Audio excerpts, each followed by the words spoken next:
Hello friends, क्या आप मुझे सुन पा रहे हो? क्या आप मुझे देख पा रहे हो? क्या मैं आपको एलियंस लगता हूँ?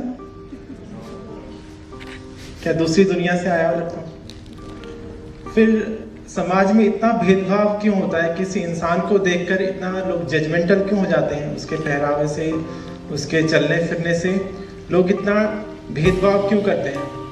क्या वो एक मर्द और औरत से अलग है इसलिए, या उसका सोच या उसके विचार उन लोगों से अलग है इसलिए?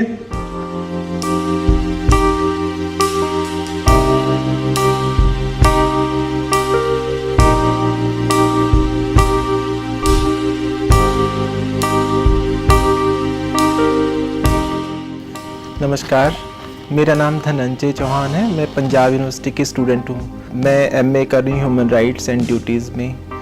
उससे पहले मैंने एमए किया है सोशल वर्क में और साथ में ऑनर्स इन हिस्ट्री, जिसमें मैंने टॉप किया था पंजाब यूनिवर्सिटी में, और 3 साल में कॉलेज कलर भी रही हूँ। उसके साथ साथ मैंने डिप्लोमा किया है फ्रेंच लैंग्वेज में और रशियन लैंग्वेज में, और साथ ही कंप्यूटर साइंस एंड एप्लीकेशन में। इसके साथ में बहुत सारी ऑर्गेनाइजेशन के साथ जुड़ी हुई हूँ, जैसे सक्षम ट्रस्ट जो एनजीओ है उसकी मैं प्रेसिडेंट हूँ। स्टेट जो ट्रांसजेंडर वेलफेयर बोर्ड है उसकी मैं मेंबर हूँ। नालसा की मैं नोडल ऑफिसर हूँ, और साउथ ईस्ट एशिया का जो एक ह्यूमन राइट कमीशन है उसकी भी मैं एक मेंबर हूँ, ताकि जो ट्रांसजेंडर हैं उनके राइट्स के लिए उनकी जो आवाज़ है वो हर इंसान के दिलो दिमाग घर घर तक पहुँचे, कि वो लोग भी इंसान हैं, आपके जैसे ही लोग हैं।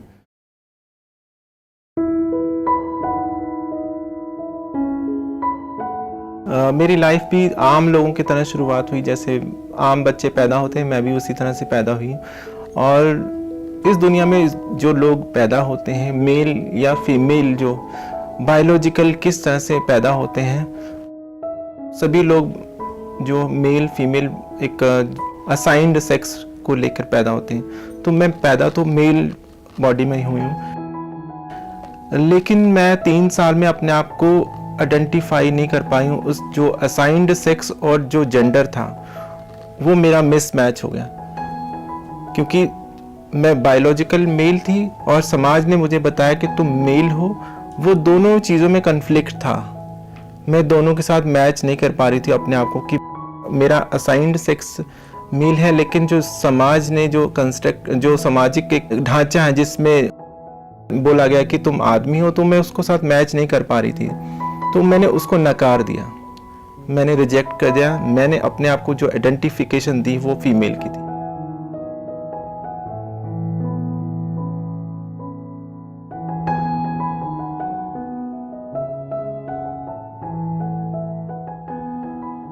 मैं अपनी मम्मी को बोल रही थी कि मुझे आटा गूंदना है, तब मैं 3 साल की थी। मेरी माँ बोल रही थी नहीं, तुम्हें नहीं, कि तुम लड़के हो, तुम्हें तो दूसरे काम करने, लड़कियों वाले काम मत किया करो तुम। मैं कहा नहीं, मैं तो लड़की हूँ। तो वो लोग सब, मतलब ऐसे ही 8-9 बजे की बात थी, 73 की, तो सब लोग सो गए और मैंने उठ के चुपचाप अंधेरे में ही, लाइट बहुत ऊंची होती थी तो मैंने वो जगा नहीं, मतलब उसको जला नहीं पाई, तो मैं उठ के चुपके से पीपे, जो आटे का पीपा होता, उसमें से आटा लिया और एक परात में डाल के और बहुत सारा पानी डाल दिया। तो जब छप छप की आवाज़ आई तो मेरे पापा ने सोचा कि बिल्ली आ गई है, तो उन्होंने लाइट जलाई। तो उन्होंने देखा कि मैं आटे में अपने पूरे हाथ से उसको गूंदने पे लगी हूँ। तो ये जो घटनाएं थी, और उसके बाद जो 5 साल की एज में मेरा मुंडन हुआ, तो मैंने कहा कि मैं मुंडन नहीं करवाऊंगी। हिंदू में एक परंपरा होती है जिसमें लड़के का मुंडन होता है, तो वो मैंने मना कर दिया, ये बोल के कि मैं लड़की हूँ और मेरा मुंडन क्यों कर रहे हो। तो उन्होंने कहा नहीं, तुम लड़के हो। मैंने कहा नहीं, मैं लड़की हूँ, बाकी लड़कियां हैं उनका क्यों नहीं मुंडन करते, या तो मेरा ज़बरदस्ती मुंडन कर दिया गया। और फिर मेरे लिए कपड़े लेके आए लड़कों वाले, तो वो मैंने फेंक दिए। काटना वो तो मैं रुकवा नहीं पाई, लेकिन जो कपड़े पहनने थे वो मैंने अपनी जिद से फ्रॉक पहनी।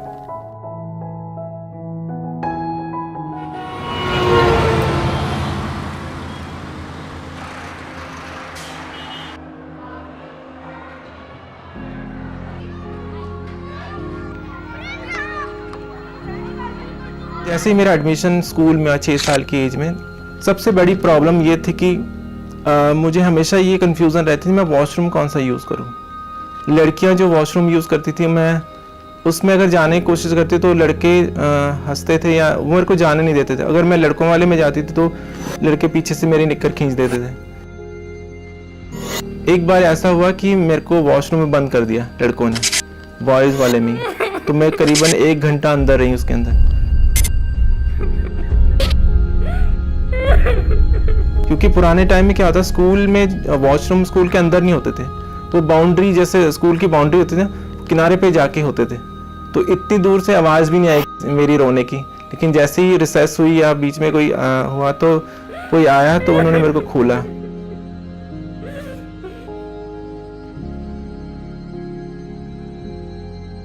तो ये चीज़ें थी जो मेरे साथ भेदभाव शुरू हो गया था बचपन 6-7 साल की एज में। मैं अपने आप को आइडेंटिफाई लड़की करती थी, लेकिन लोग नहीं मानते थे उस बात को, क्योंकि मेरा बायोलॉजिकल और साइकोलॉजिकल सेक्स जो है मैच नहीं कर रहा था। लोग नहीं समझ पा रहे थे इसको। तो ये सब चीज़ें होती रही स्कूल में।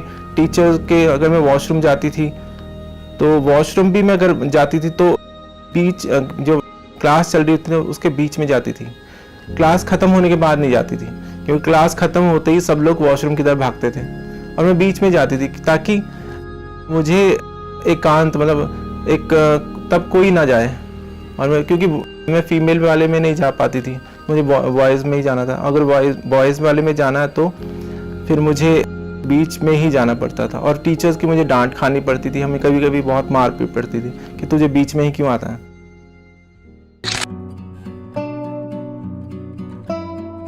और 9th 10th में आके मैं बहुत ज़्यादा डिप्रेशन में चली गई, क्योंकि तब मेरा सेक्सुअलिटी क्लियर होने लगी। मेरी ओरिएंटेशन जो है, सेक्सुअल ओरिएंटेशन, ये एज होती है जब इंसान किसी ना किसी की तरफ अट्रैक्ट होता है, फीमेल हो मेल हो, और ट्रांस भी जो होंगे वो भी किसी ना किसी की तरफ अट्रैक्ट होंगे। तो मेरा जो अट्रैक्शन था वो भी एक नेचुरल था, तो मैं लड़कों की तरफ अट्रैक्ट होती। तो मुझे ये कन्फ्यूज़न होती थी कि ये क्यों सब हो रहा है, लड़का लड़की की तरफ अट्रैक्ट हुआ, लड़की लड़के की तरफ अट्रैक्ट, मतलब मैं लड़के की तरफ क्यों अट्रैक्ट हूँ। ये सब सोचते हुए, ठीक है ये मैं सोचती थी, लेकिन अगर मैं लड़के की तरफ अट्रैक्ट हो तो वो मेरी तरफ क्यों नहीं अट्रैक्ट हो रहा।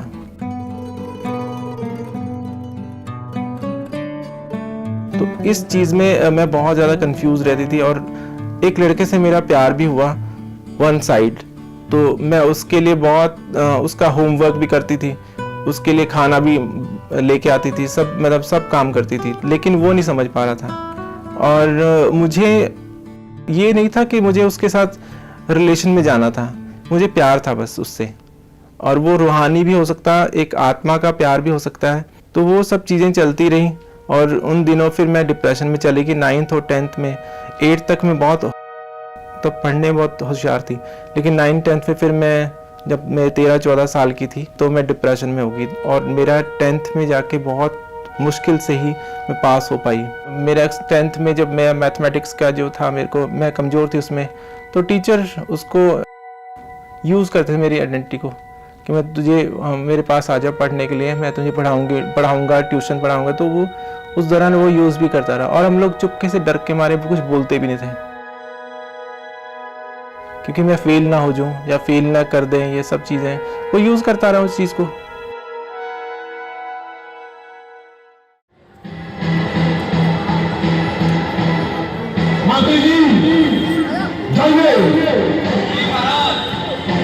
रामलीला में हम लोग बहुत रोल प्ले करते थे और हमें ज़्यादा फीमेल के रोल दिए जाते थे। उस दौरान भी सारी, मतलब मैं ये सोचती हूँ कि सारी दुनिया इतना नफरत करती हैं, वो 10 दिन ऐसे कौन से होते हैं, 10 दिन में हमें क्यों ढूंढा जाता है। मतलब फीमेल रोल, सीता का रोल, अशरूपनखा का रोल, के कई सारे इतने रोल सारे, हमें बहुत लोग पूजा करते हैं, हमारी पाँव छूते हैं। आप रामलीला देखते तो लोग, हम जैसे लोग जब रामलीला में उतरते हैं तो लोग पाँव छूते हैं। वो 10 दिन ख़त्म होते ही लोग फिर नफरत करना शुरू कर देते हैं।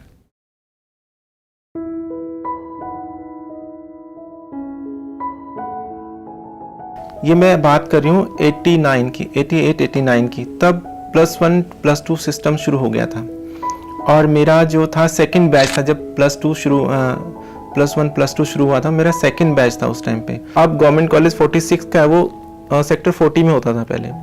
तो मेरा एडमिशन वहाँ पर हुआ। मेरा सारा जो सर्कल था वो चेंज हो गया। जो फ्रेंड सर्कल फर्स्ट क्लास से 10th तक था, उन सबको पता था मेरे बारे में कि ये लड़कियों जैसा है। कॉलेज में गई तो एक एटमॉस्फेयर बदल गया। उस बदलाव का थोड़ा फिर मैंने सोचा कि वहाँ लोगों को पता था, अब यहाँ किसी को नहीं पता। और मुझे अगर यहाँ पर एक को भी पता लगे ये ट्रांस है, तो फिर मेरे साथ भेदभाव शुरू हो जाएगा। और यहाँ मुझे 5 साल पढ़ना है।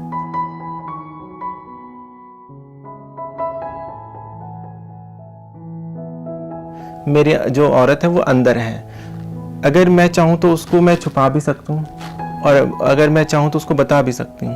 That is personal. वो अंदर हो सकती औरत, लेकिन उसको हम लोग जब एक्सप्रेस करते हैं, जब हम दुनिया को बताते हैं, तो जेंडर एक्सप्रेशन होता है। मैं कौन हूँ और मैं उसको किस तरह से लोगों के सामने प्रदर्शित करती हूँ अपने आप को। कि औरत होना अलग बात है, लेकिन औरत को आप दुनिया के सामने किस तरह से प्रेजेंट करते हो, वो आपके कपड़ों से हो सकता है, आपके लंबे बालों से हो सकता है, आपके जो कानों के ईयर रिंग्स होते हैं उनके, मतलब जो भी एक औरत का एक पहनावा है, पहचान है, वो जेंडर एक्सप्रेशन है। तो जेंडर एक्सप्रेशन और जेंडर रोल वो है कि जो मैं एक औरत होने के नाते जो कर सकती हूँ। एक आदमी के अलग रोल है, एक औरत के अलग रोल। तो मैं औरत होने के नाते जो रोल अदा कर सकती हूँ समाज में, तो वो मैं उन चीज़ों से बचना चाहती थी। एक जेंडर रोल और जेंडर एक्सप्रेशन। जेंडर आइडेंटिटी तो ठीक है, मेरे अंदर है वो, लेकिन ये 2 चीज़ों से मैंने अपने आप को छुपा लिया। ये 2 चीज़ों को बहुत कंट्रोल करती थी कि समाज को पता ना चले। और इसलिए इस चीज़ को दबाने के लिए मैंने सब्जेक्ट भी वैसे ही चूज़ किए ताकि चलना फिरना कम हो। जैसे सपोज़ मैंने म्यूज़िक लिया, वोकल और म्यूज़िक इंस्ट्रूमेंट, 2 सब्जेक्ट थे जिसमें मेरे को 45 मिनट्स क्लास के अंदर बैठ के ही सितार बजाना होता था और वो गाना होता था। तो ये 5 साल तक मैं इनको सीखती रही। इसकी वजह ये भी हो सकती है कि मुझे क्लासिकल म्यूज़िक पसंद था, बहुत जुनून है मुझे अभी भी। मेरी रगों में है शास्त्रीय संगीत और शास्त्रीय नृत्य। ये मैं उसका फ़ायदा उठाया ताकि मुझे ज़्यादा चलना ना पड़े कॉलेज में, एक क्लास से दूसरे कॉलेज। अगर मैं चलती तो लोगों को लगेगा ये लड़कियों जैसा है, ठीक है। तो हाँ, 3 सब्जेक्ट और थे जिसमें इंग्लिश था और हिंदी और हिस्ट्री। 3 क्लासेस में मुझे जाना पड़ता था, लेकिन मैं बहुत संभल के जाती थी। ऐसा मेरे को बनावटी बनना पड़ता था, एक आवरण जैसे ना ओढ़ के जाना पड़ता था, किसी को पता ना चले। और एक बहुत दर्दनाक स्थिति होती थी कि जो मैं हूँ नहीं, मुझे वो लोगों को बताना पड़ रहा है। तो लेकिन 5 साल तक ये एक से फ़ायदा ये हो कि मैं डिप्रेशन से निकल गई। और डिप्रेशन से निकलने से क्या हो कि मेरा जो अंदर के जो हुनर था, जो मेरे अंदर क्वालिटी थी, कैलिबर था, वो उभर के सामने आया। और मैंने 5 साल अपने जो एकेडमिक था उसमें मैंने टॉप किया।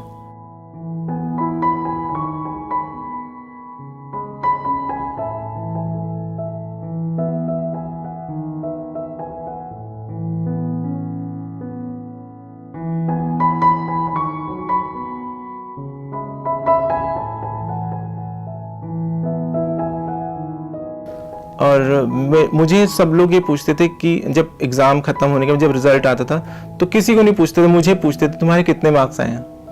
अब जब अवार्ड सेरेमनी होती थी, हर अवार्ड मुझे ही दिया जाता था।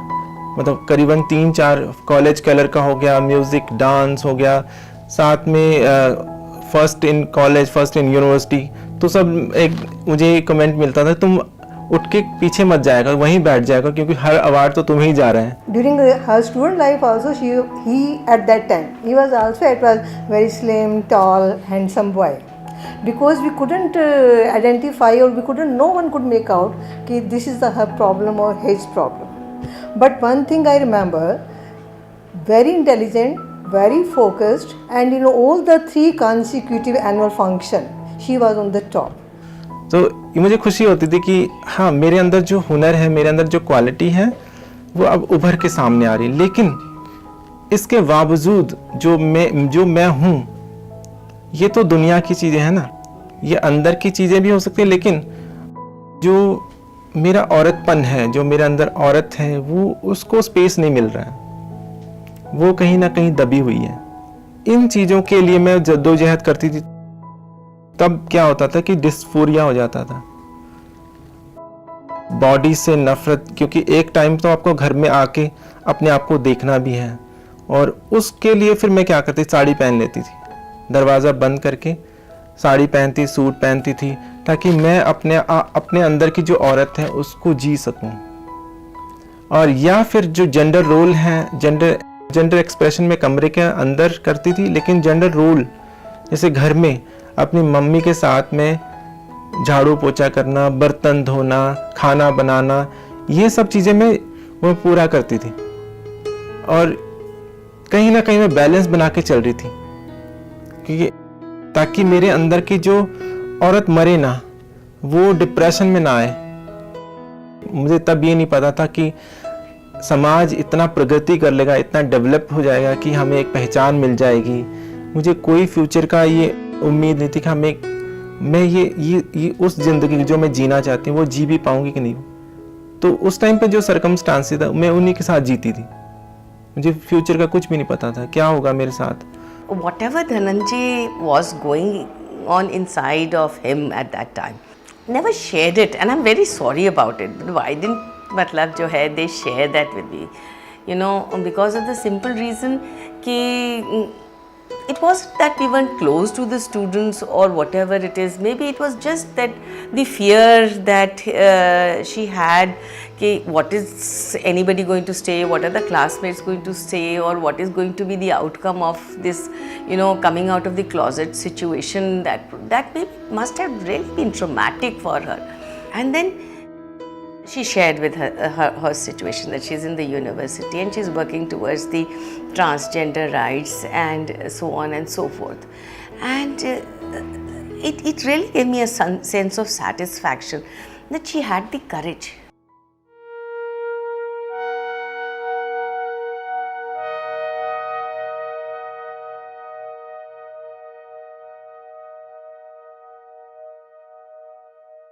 तो ये कॉलेज में तीनों साल मैंने टॉप किया, सब चलता रहा। लेकिन फिर मैंने एमए में एडमिशन लिया यूनिवर्सिटी में, हिस्ट्री डिपार्टमेंट में, क्योंकि मैंने ऑनर्स किया था हिस्ट्री में और टॉप भी किया था, तो मेरे को आराम से एडमिशन भी मिल गया।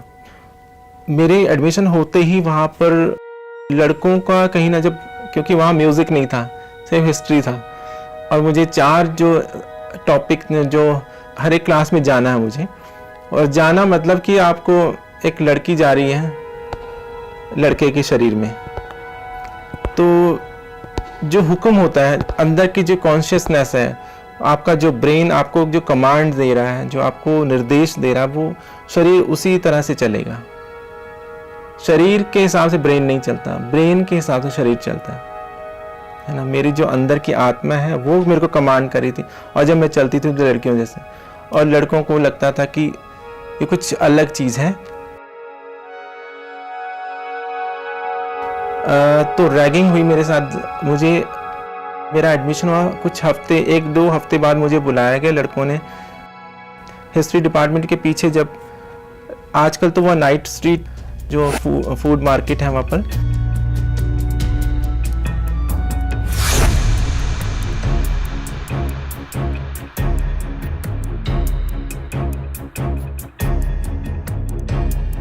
पीछे लेके मेरे साथ बहुत बदतमीजी की उन्होंने, मेरे साथ सेक्सुअल अब्यूज़ किया।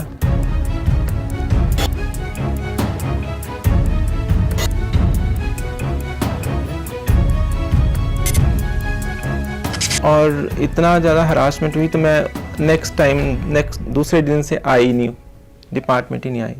उनसे मैंने इतना गिड़गिड़ाई उनके सामने कि मतलब वो बोलते हैं तुम छक्का हो, मतलब इतना सारे डेरिगेटरी वर्ड यूज़ करते थे, परोठा ये वो, तो मुझे बहुत बुरा लगता था। मैं क्या, और मैं सोचती थी भगवान मुझे ऐसा क्यों बनाया, या तो मुझे आदमी बना दे या औरत बनाते, तो बीच में क्यों लटका रखा है।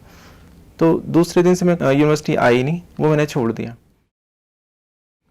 तो नेक्स्ट ईयर फिर मैंने से लॉ में एडमिशन लिया, और साथ में मैंने एक प्राइवेट जॉब भी शुरू कर दी, क्योंकि पेट तो पालना था, और साथ में जब स्टडी छूट गया या तो फिर जॉब करते, तो जॉब के साथ साथ मैंने सोचा स्टडी, क्योंकि मुझे बुक्स देख के मुझे बहुत अच्छा लगता है। जब मैं बुक्स देखता हूँ, मुझे मेरे अंदर की आत्मा, या संगीत सुनती हूँ, तो ये सब चीज़ें अंदर की जो मेरे अंदर से बहुत खुशी मिलती है मुझे।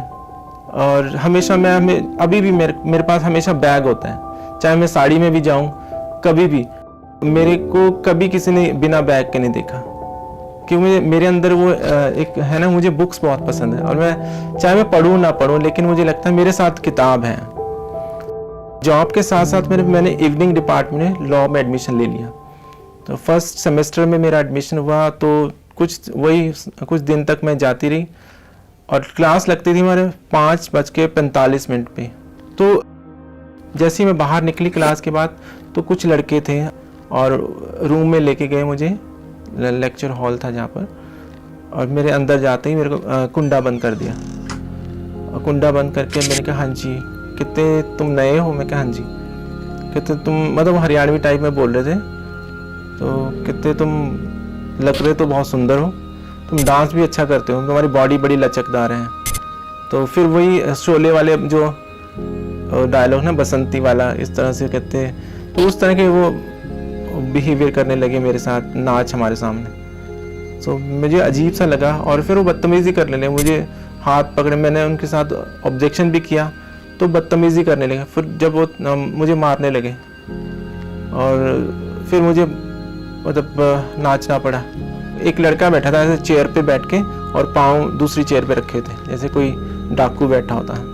कहते आप इसके पाँव दबा, और इसके साथ वो कर जो एक औरत करती है। सो मुझे बड़े अजीब सा लगा, मैं रोई भी उसके पाँव पे। जब मेरे को धक्का दिया उसने, तो मैं उसके पाँव में गिर गई। तो मैंने उसके पाँव पकड़, मैं छोड़ दे मुझे, और मतलब तुम जो मतलब करवाना चाहते हो मैं कर दूंगी, लेकिन मुझे छोड़ दो, मुझे मारो मत। तो एक उनमें से एक अच्छा लड़का था, तो उसको वो थोड़ा इमोशनल था। उसने कहा कि भाई इसको छोड़ दो, क्योंकि मैं बहुत ज़्यादा रो रही थी। तो उसने मेरे को उठाया, कहते तुम निकल जाओ यहाँ से, नहीं तो तुम्हें ये मारेंगे, और तुम्हारे से वो कर्म करवाएंगे कि मतलब एक जैसे एक औरत से हो, जो रेप टाइप का। उसने मेरे को पकड़ा और उन सब से हटा के मुझे एक तरफ लेके, और उसने फटाफट कुंडा खोला कि भाग जा तू। तो मैं वहाँ से भाग गई, वो भी फिर मेरे से छूट गया, लॉ भी। उसके बाद पढ़ने का जो ख्वाब था ना, वो मेरे से दूर हो गया। और 2 साल में जो मेरे साथ हुआ, अब मुझे डर लगा कि दिन में भी ऐसा होता, रात में भी ऐसा होता। तो मुझे लगा कि अब नहीं मैं पढ़ पाऊँगी। तो फिर मैंने उनमें एडमिशन लेने की कोशिश की जिनमें कम टाइम, जैसे डिप्लोमा मैंने बताया कि मैंने फ्रेंच में डिप्लोमा किया, रशियन में वो एक घंटा या 1.5 घंटे के क्लासेस, सर्टिफिकेट कोर्स है डिप्लोमा। उसमें वो बच्चे आते थे जो लोग प्रोफेशनल थे, या जो कोई जिनके पास टाइम कम होता था लेकिन सीखना होता था, कहीं ना कहीं अपने टाइम को यूटिलाइज करना चाहते, तो वो लैंग्वेजेस में चले जाते हैं, ताकि तो वो लोग बहुत सेंसिटिव होते हैं। उनके साथ मैंने ये सब सीखा।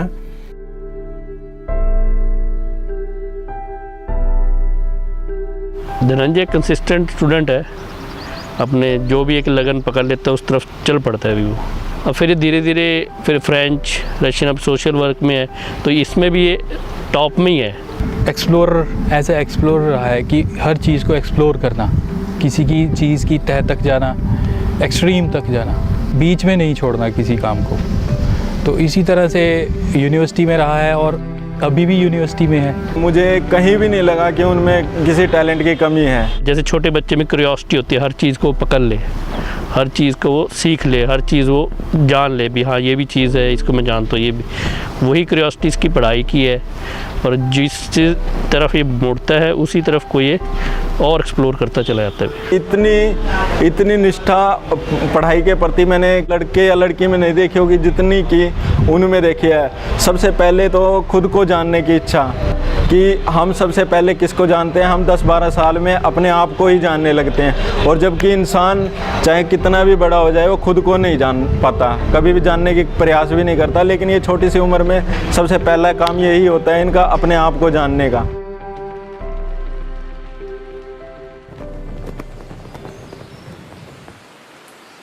जब मेरा स्टडी ये चल रहा था 93 में मेरे एमए में एडमिशन, उसके बाद छूटने वो ख़त्म होने के बाद फिर मैंने टेम्परेरी क्लर्क की जॉब शुरू कर दी थी पंजाब यूनिवर्सिटी में।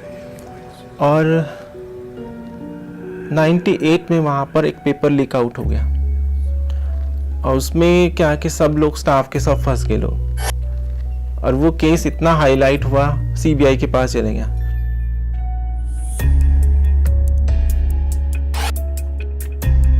सीबीआई के पास 2 साल तक वो पेंडिंग रहा, लोगों को बुलाते रहे 2 साल तक, 98 से लेकर 2000 तक लोगों को बुलाते रहे, उसमें भी छांटते रहे कि कौन सा इंसान उनके काम आ सकता है एविडेंस में।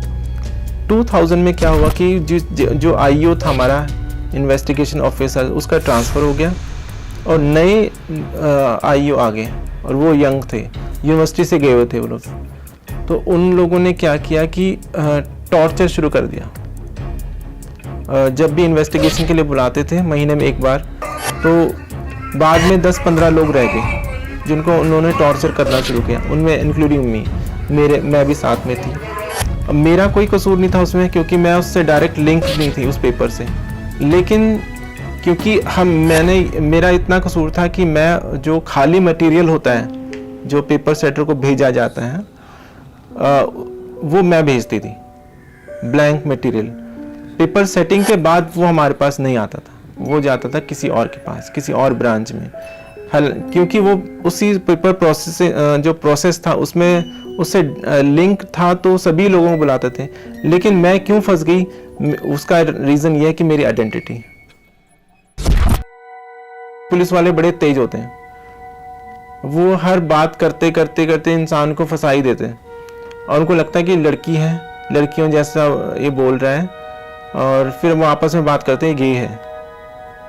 मुझे पता ही नहीं था गे होता क्या है, तो मैंने कहा वो क्या होता है, तो जो लड़का लड़के को पसंद करता है, मतलब मेरे अंदर से जो एक धक से हुआ, मैं कहा इनको कैसे पता लगा, क्योंकि बायोलॉजिकल मैं मेल थी, दुनिया को नहीं पता था कि मैं औरत हूँ, लेकिन दुनिया के लिए मैं आदमी ही थी। तो मैं सोचती इनको कैसे पता लगा कि मैं आदमी को पसंद करती हूँ। और फिर मेरा डर शुरू हो गया कि ये इसको यहाँ, मतलब दुनिया ये सोचती लड़की जैसे, लेकिन सेक्सुअल जो बिहेवियर है इनको इतने आगे तक कैसे पहुँच गई है, कैसे इनको पता लगा। तो फिर उन्होंने धीरे धीरे उसको यूज़ करना शुरू किया, उस चीज़ को उसका फ़ायदा उठाने लगे, मेरी जेंडर आइडेंटिटी का।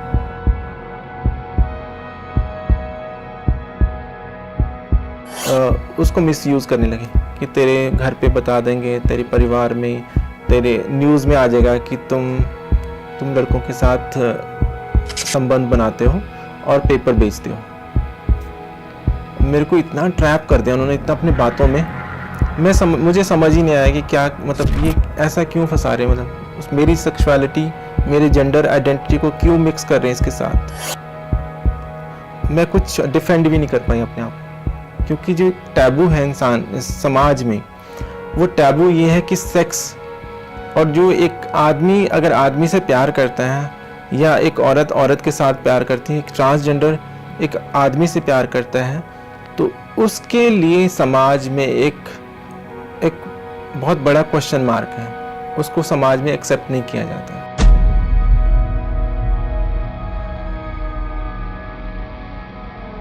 सब चीज़ें ऐसी होती गई, मेरे से ज़िंदगी सब छूटता गया। और क्यों ये सब हो रहा था, मेरी आइडेंटिटी कारण। मैं चाह रही थी मैं यहाँ से निकलूं, मुझे लालच नहीं था पैसों का इसलिए ज़रूरत थी कि मुझे यहाँ से निकलना था, इस समाज से निकलना, मुझे ऐसी ज़िंदगी जीनी थी जहाँ मैं अपनी ज़िंदगी जी सकूँ। गरीबी में तो मुझे यहीं रहना पड़ेगा, इन लोगों की बातें सुननी पड़ेंगी, तो 2 पैसा रहेगा, मैं यहाँ से निकल जाऊँ, किसी और शहर में चली जाऊँगी। तो वो भी नहीं हुआ, वो ख़त्म हो गया सब। मेरे माँ को बहुत दुख झेलने पड़े, मेरे कारण घर से निकाल दिया गया मुझे। –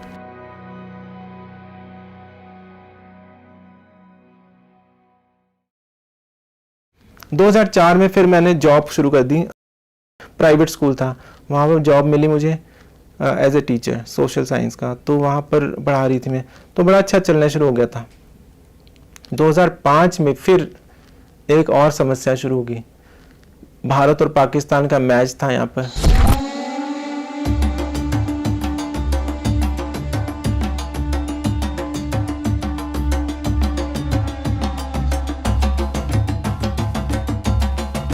पाकिस्तान से करीबन 1-1.5 हज़ार लोग यहाँ चंडीगढ़ आए हुए थे।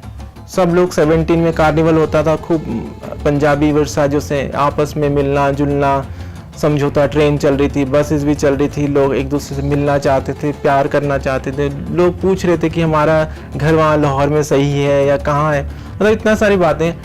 उनमें से 2 लड़के ऐसे जो हमें मेरी किस्मत में टपक पड़े। हम लोग 3-4 फ्रेंड थे वहाँ 17 में घूम रहे थे, तो वो 2 लड़के आए वहाँ लाहौर से थे। आई डोंट नो दे वर गे और नॉट, बट उन्होंने कहा कि हम भी आपके जैसे हैं। हमने पूछा वहाँ किस तरह से लोग रहते हैं, क्या है, गे की क्या स्थिति है। तो वो 2 लड़कों के साथ हमारी खूब बातें हुई, उन्होंने फ़ोन नंबर एक्सचेंज किए।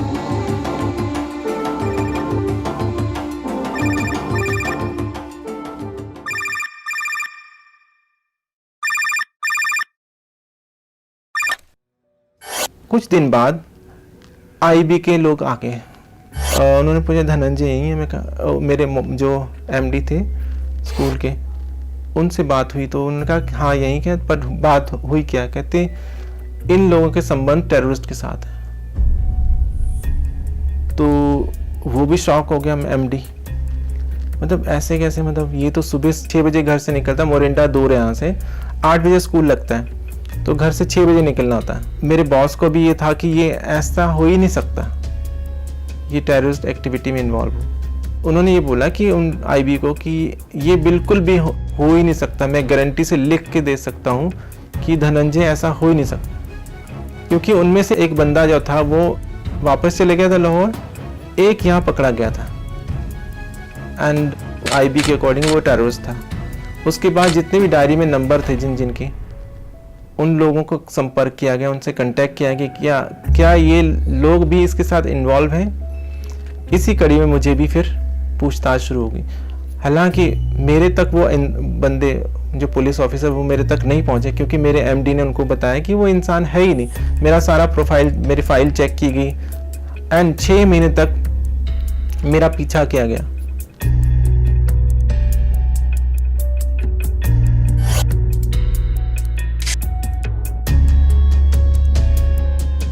मैं कहाँ जाती हूँ, क्या करती हूँ, एंड उनको लगा अल्टीमेटली कि ये इंसान इसमें इन्वॉल्व नहीं है। क्योंकि शाम को जब भी टाइम लगता था, डेली तो मैं 10 बज जाते थे घर पहुँच रात को, क्योंकि मेरा एमडी मुझे दूसरे काम भी करवाता, लाइक स्टेशनरी का, स्कूल की यूनिफॉर्म का, कभी लुधियाना भेज देते थे, कभी कहीं, तो मैं 10-11 बज जाते थे।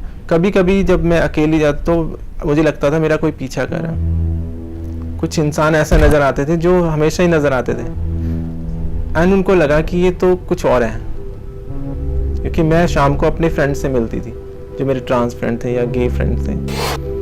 उनको लगा ये तो कुछ और चीज़ है। तो फिर 6 महीने 7 महीने बाद एक कॉल आई मुझे स्कूल में ही, उसी बंदे से करवाई गई कि धनंजय, मैं पता नहीं क्या खान था वो, खान बोल रहा हूँ, लाहौर से, पहचाना, हम लोग 17 सेक्टर मिले थे। तो मैंने कहा मैं नहीं किसी खान में उनको जानता हूँ, मैं कभी किसी को मिले। उसके बाद 5 मिनट उसने बात की, मेरे को याद दिलाने की कोशिश की, हम लोग यहाँ गए थे, वहाँ गए थे। मैंने कहा मैं कहीं नहीं गई थी, मैं बिल्कुल नहीं जानती किसी को, फिर फ़ोन रखने। उसके बाद फिर मेरे को कॉल नहीं, ना ही पुलिस ने मुझे, मतलब ये मैं ये बताना चाहती हूँ, मेरे आइडेंटिटी कारण कितना सारा क्राइसिस में हम लोग फंस जाते हैं, क्योंकि दुनिया हमें स्पेस नहीं दे रही होती है, दुनिया हमें पहचानने और दुनिया हमें जीने के जो हमारे अधिकार हैं उनसे महफूज कर देती है, हमें उस जिंदगी को जीने ही नहीं देती। उस चीज़ को छुपाने के लिए हमें कितने सारे चीज़ों में फंस जाते हैं। मेरे साथ इतना 20 लड़कों ने एक बार रेप किया, उठा के लेके गए और अम्बाला में जाके रेप किया, तो और फिर मेरे को सड़क पे छोड़ दिया। तो कि बहुत सारी, एक घटना नहीं है ज़िंदगी में ऐसी, इतने ज़्यादा प्रॉब्लम्स रही हैं मेरे, एक सिर्फ आइडेंटिटी कारण, क्योंकि हम लोग बहुत कमज़ोर कड़ियाँ हैं और बहुत सॉफ्ट टारगेट हैं। जो वल्नरेबल ग्रुप है ना, जो जैसा फीमेल का जो बहुत राइट्स हैं, 2012 का जो निर्भया के बाद जो केस, उसके बाद जो लॉ है और स्ट्रिक्ट हो गया फीमेल के लिए, लेकिन हम लोगों के लिए क्या, कौन सा लॉ है? हमारे साथ हर दिन कुछ ना कुछ हो रहा है, तो वो रिपोर्ट नहीं हो पा रही। हम लोग कॉल करते हैं पुलिस को, तो मैं बोल रही हूँ तो कहेंगे तू बोल रही कि बोल रहा है। पुलिस अभी यही नहीं समझ पा रही कि मतलब ट्रांसजेंडर होते कौन है, और हमारी आवाज़ को देख के वो तो इग्नोर कर देते हैं कि ये तो ऐसी ब्लैंक कॉल है, तो मतलब सीरियसली लिया ही नहीं जाता है। अगर खुल्लम खुल्ला सब लोग एक्सेप्ट कर लें तो हमें, चाहे मैं साड़ी में पहनूं चाहे मैं सूट पहनूं, मुझे किससे डर है? मैं ना भी बोल सकती हूँ, यस भी बोल सकता है। कोई काम है, मैं नो बोलना या यस बोलना मेरे अधिकार है। ज़्यादातर हम नो बोल ही नहीं सकते, क्योंकि हमें पता ही है हमारे को मिसयूज़ ना कर लें। अगर किसी की बात ये नहीं मानते हम लोग कि कोई बोलता है सेक्स करना है, हम डर के मारे नो भी नहीं बोल सकते थे। अगर किसी को पता लगे कि ये ट्रांस है या गे है तो वो मेरे साथ कर, नहीं तो मैं बता दूंगा। अब देखो, मैं नो बोलती हूँ तो मेरे बारे में सब जगह फैला देगा। अगर मैं यस बोलती हूँ तो फिर वो ना चाहते हुए भी करना पड़ता है। तो ये बहुत बड़ी मजबूरी है। अब नहीं बोलता कोई, अब मैं फुल फ्लेज में अपनी आइडेंटिटी में हूँ, तो इसको आप डर कहो, मेरा एक कॉन्फिडेंस बोलो, मेरी हिमाकत है ये। अब लोगों से मैं बात करती तो अपनी नज़र उनकी नज़र में गड़ा के बोलती, अगर सेक्स करना है तो सबके सामने बोल। मैं कोई रखेल नहीं हूँ ना, मैं प्रोस्टिट्यूट हूँ। अगर अगर असली मर्द है तो सबके सामने बोल, मेरा हाथ पकड़ के लेके चल, अगर तुझे करना ही है। ये तो भूख है, ठीक है, जैसे प्यास लगती, खाना खाते हैं सब, सेक्स भी एक तरह से नीड है। इट इज़ माई राइट, मेरी बॉडी मेरा रूल। लेकिन मैं ओपन से जा रही हूँ और मेरा जो पार्टनर है वो छुप छुप के जा रहा है, मुझे कह रहा है कि मुझे फॉलो करो, जहाँ मेरी गाड़ी है मेरे पीछे पीछे आओ, मेरे साथ मत जाओ। बेडरूम में तुम मेरे साथ चिपकना चाहते हो, समाज के सामने ये चाहते हो कि मेरे से दूर रहे। एक मतलब ये कौन सा नियम है? या इसका मतलब तुम्हें शर्म है, मुझे शर्म नहीं है, क्योंकि मैं पाप कर ही नहीं रही हूँ, पाप तुम कर रहे हो।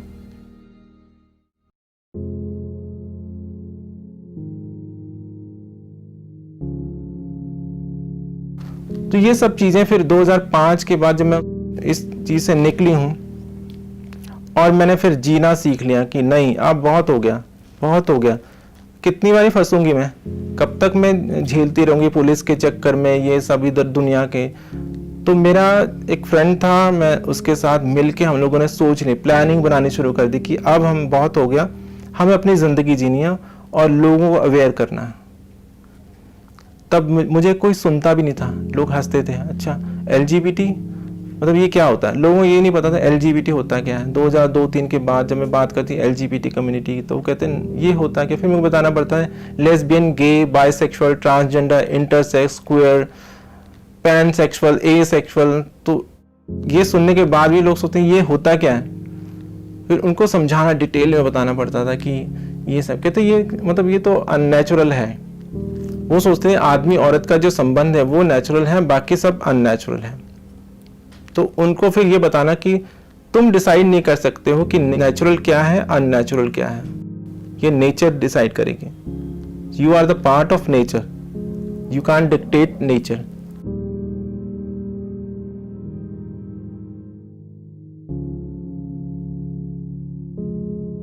When she gave a lecture to our student also, she did her role as a, you can say, social activist to aware the society, to sensitize the society. So that was wonderful experience for us. And she also has given us, or you can say, some awareness. They should be given all the incentive, and I am highly grateful to Punjab University also for taking the initiative, and she is the first student to take the admission. वेद में लिखा गया है कि what is unnatural is also natural, जो अप्राकृतिक है वो भी प्राकृतिक है। इसी तरह के पुराणों में, उपनिषदों में बहुत से वर्णन आए हैं। तो फिर ये 2005 के बाद हमने लोगों को समझाना शुरू किया हम लोग कौन हैं। तो कुछ समझाते समझाते किसी ने ऐसा क्वेश्चन किया कि तुम सेंसिटाइज कर रहे हो इतना सारा कुछ, बट तुम्हारी फैमिली या तुम्हारे समाज वो सेंसिटाइज है कि नहीं। तुम दुनिया के पास जा रहे हो अपनी बात बताने, पहले तुम्हारा घर तो सही है ना। तो फिर मुझे लगा कि यस, इस इंसान ने सही क्वेश्चन किया कि घर में बिखरी हुई चीज़ों को सजाया जाए। तो मैंने सोचा कि पहले अपने घर में जो बिखरी हुई चीज़ें, अपने कुनबे में, अपने परिवार में, या अपने जो हमारा समाज है उसमें तो बहुत सारी प्रॉब्लम्स हैं, क्योंकि अनपढ़ता है, परिवार वाले एक्सेप्ट नहीं करते। तो उनको सेंसिटाइज करना शुरू किया हम लोगों ने धीरे धीरे। हमारी कम्युनिटी बहुत के पास जाते थे तो उनको समझाने की कोशिश करते थे, तो धीरे धीरे समझ आना शुरू। उसके बाद हम लोगों ने फिर 2009 में मैंने फिर एक NGO रजिस्टर करवाई जिसका नाम सक्षम ट्रस्ट है। वो 2009 से हमने फिर नेशनल लेवल पे हमने काम करना शुरू किया और उस बैनर के नीचे फिर रिकॉग्नाइजेशन मिलनी शुरू हो गई। हमें नेशनल सेमिनार में हमें इनवाइट किया जाता था, हम जाते थे हर जगह। 2012 में जब नालसा जजमेंट के लिए सोचना शुरू हुआ 11-12 में, तो हम लोग उसके पार्ट बने, हम लोग उसके साथ रहे। सारे जितने भी जो हमारे लीडर्स थे जो नेशनल लेवल पे काम करे, हम उनके साथ जुड़े रहे। It recognized that trans people face violence, trans people face violations, and therefore it said that there should be a transgender welfare board that will be formed by every state. And the third thing it did was recognize that trans people have faced discrimination. Discrimination in education, discrimination in housing, discrimination, so many other things. That they are marginalized because of their gender status, which is an inherent state, and that the state has got an obligation to do something to correct that. हम अपनी input देते रहे कि हमें ये problem है, तो वो नालसा जजमेंट में वो सब रिकमेंडेशन गई हैं। उसके बाद 2014 में जब वो जजमेंट आई और वो हमारे फेवर में आई है, क्योंकि सुप्रीम कोर्ट ने उस चीज़ को समझा है, वो इंसान का दर्द, उसका दुख को, उसकी एक जो इतने हज़ारों सालों से वो झेलते आ रहे थे, वो प्रॉब्लम को समझा है और उन्होंने उसको समझते हुए हमारे फेवर में जजमेंट दी है।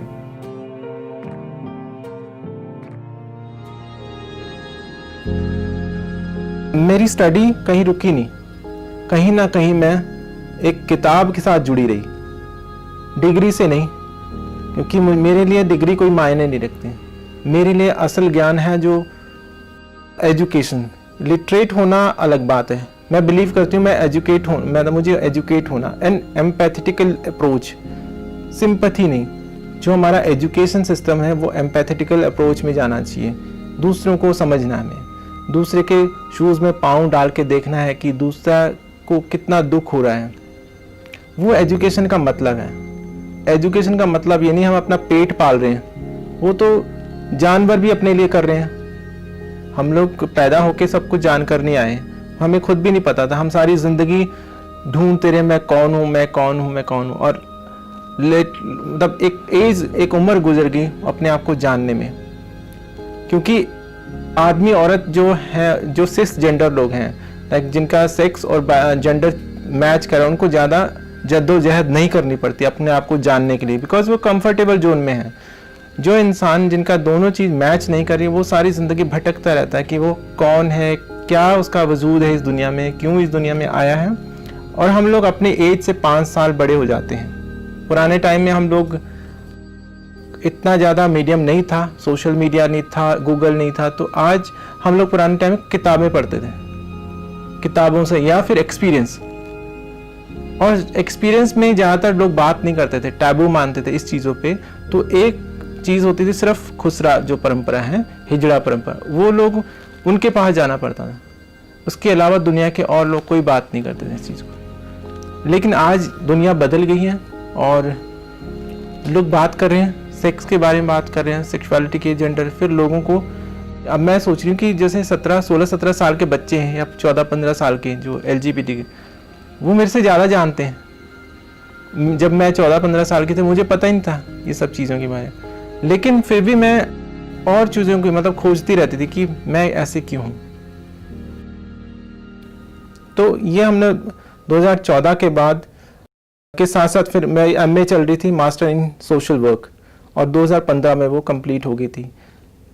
2012 में मैंने और कुछ फ्रेंड्स ने मिलके प्लान किया क्यों ना हम गर्व उत्सव मनाएं, अपने होने का, अपने वजूद का, हमारी ओरिएंटेशन, सेक्सुअल ओरिएंटेशन कुछ भी हो, जेंडर आइडेंटिटी कुछ भी हो, चाहे वो हेट्रोसेक्सुअल हो, चाहे वो होमोसेक्सुअल हो, चाहे कोई भी हो, हम जो काम कर रहे हैं वो अननेचुरल नहीं है।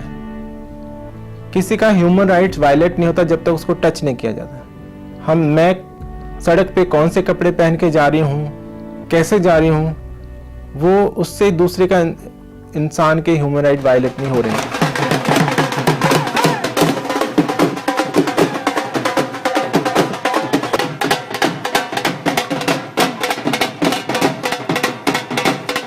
हम लोगों ने 2012 में डिसाइड किया कि हमें प्राइड करना है, तो 2013 में पंजाब यूनिवर्सिटी में सबसे पहले हम लोगों ने प्राइड का ऑर्गेनाइज किया। तो वो उसमें क्या था कि पहले पंजाब यूनिवर्सिटी साथ नहीं थी और कुछ स्टूडेंट्स ने उसका साथ दिया, कुछ टीचर्स ने, तो बहुत अच्छी प्राइड हुई। और ये पहली बार ऐसा हुआ चंडीगढ़ में इतना हुजूम 500 करीब लोगों को, जिसमें सभी तरह के लोग थे, सिर्फ LGBT लोग नहीं और लोग भी थे। लोगों ने पहली बार अपनी सेक्सुअलिटी का उल्लास मनाया, हर्ष मनाया कि हमारी ओरिएंटेशन कुछ भी हो, हम लोग इंसान हैं सबसे पहले।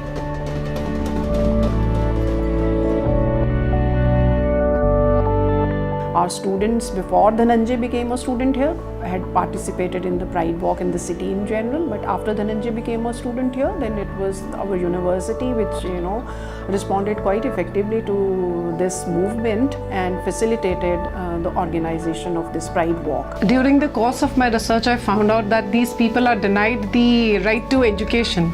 Education is the only thing which will make them survive the discrimination which we impose on them.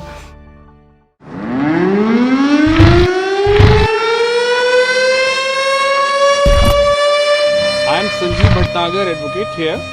I was dealing with this matter और इसमें सुप्रीम कोर्ट ने आज एक बहुत बड़ा फैसला दिया है, जो विश्व में पहली बार किसी भी देश में किन्नर्स कम्युनिटी को, हिजड़ा कम्युनिटीज को थर्ड जेंडर के तौर पे रिकॉग्नाइज किया है। तीसरा सेक्स, मेल, फीमेल और उसके बाद में थर्ड जेंडर। और उसके साथ साथ उन्होंने सरकार को, स्टेट गवर्नमेंट्स को, सेंट्रल गवर्नमेंट्स को, सभी को ये पूरी तरह डायरेक्शन दिया, ऑर्डर्स दिए हैं कि इनके राइट्स को, बैकवर्ड क्लास में इनको डील करें, इनको एम्प्लॉयमेंट में, एजुकेशन में, समाज के हर स्फीयर में इनको बराबर राइट्स दिए जाएं।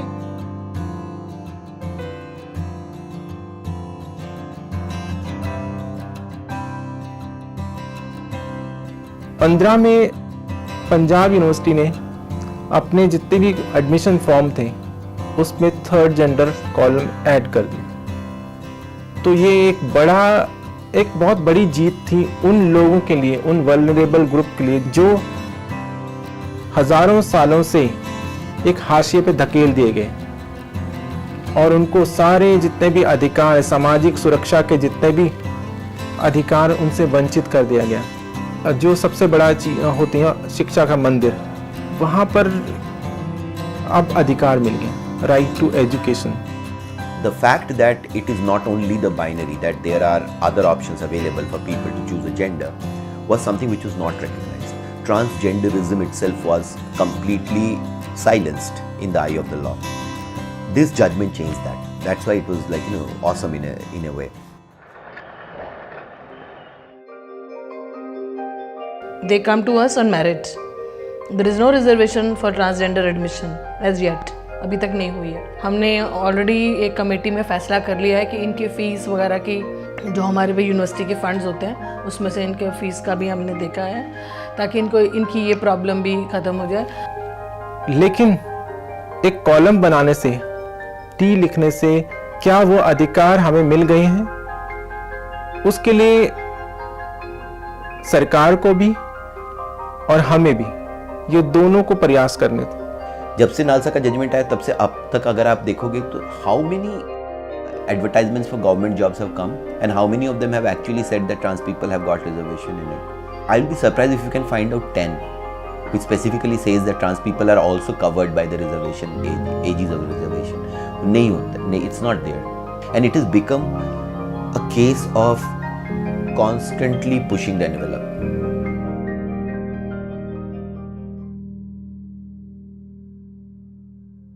हम अपनी ड्यूटी निभा रहे थे, क्योंकि हम लोग पढ़े लिखे थे और हम लोग समझते थे कि हमें इस स्टेट को सेंसिटाइज करना है। इन्होंने टी तो लिख दिया है, अब क्योंकि ये एक तरह से स्टीरियोटाइप थे कि हिजड़ा होते हैं बस ट्रांसजेंडर।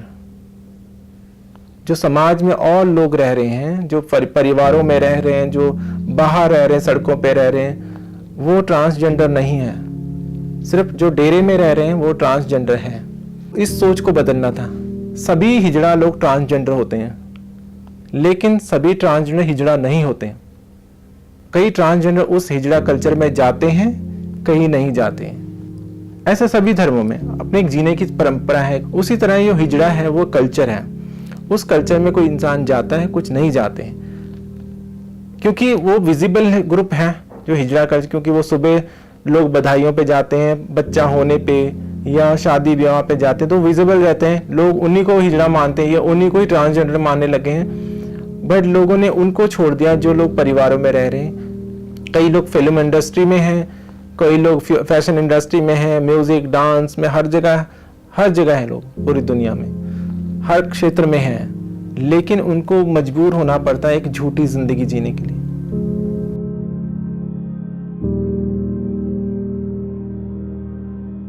और मुझे कभी कभी प्रश्न भी किया जाता है अथॉरिटी की तरफ से कि कहीं ये ना हो कि नकली किन्नर, नकली ट्रांसजेंडर हमारे पास जो फ्री एजुकेशन या फ्री जो उनको फैसिलिटी वो लेने आ जाए। तो मैं ये बोलती हूँ, देखो इसके लिए बहुत बड़ा जिगरा चाहिए, एक बड़ा हार्ट चाहिए अपनी आइडेंटिटी को ओपन करना। फेक इंसान अपनी आइडेंटिटी एक आदमी होकर ट्रांसजेंडर नहीं बन सकता। ट्रांस जो हिजड़ा परंपरा में बहुत सारा पैसा भी मिलता है, ठीक है, बधाई में बहुत सारा पैसा मिलता है, लेकिन सभी लोग उसी में तो नहीं जा रहे ना। मेरी आइडेंटिटी से मुझे इतनी प्रॉब्लम हुई है, एक अच्छा खासा आदमी या औरत वो ट्रांसजेंडर नहीं बन सकते, वो अपने राइट्स नहीं खो सकते, बहुत तकलीफ होती है।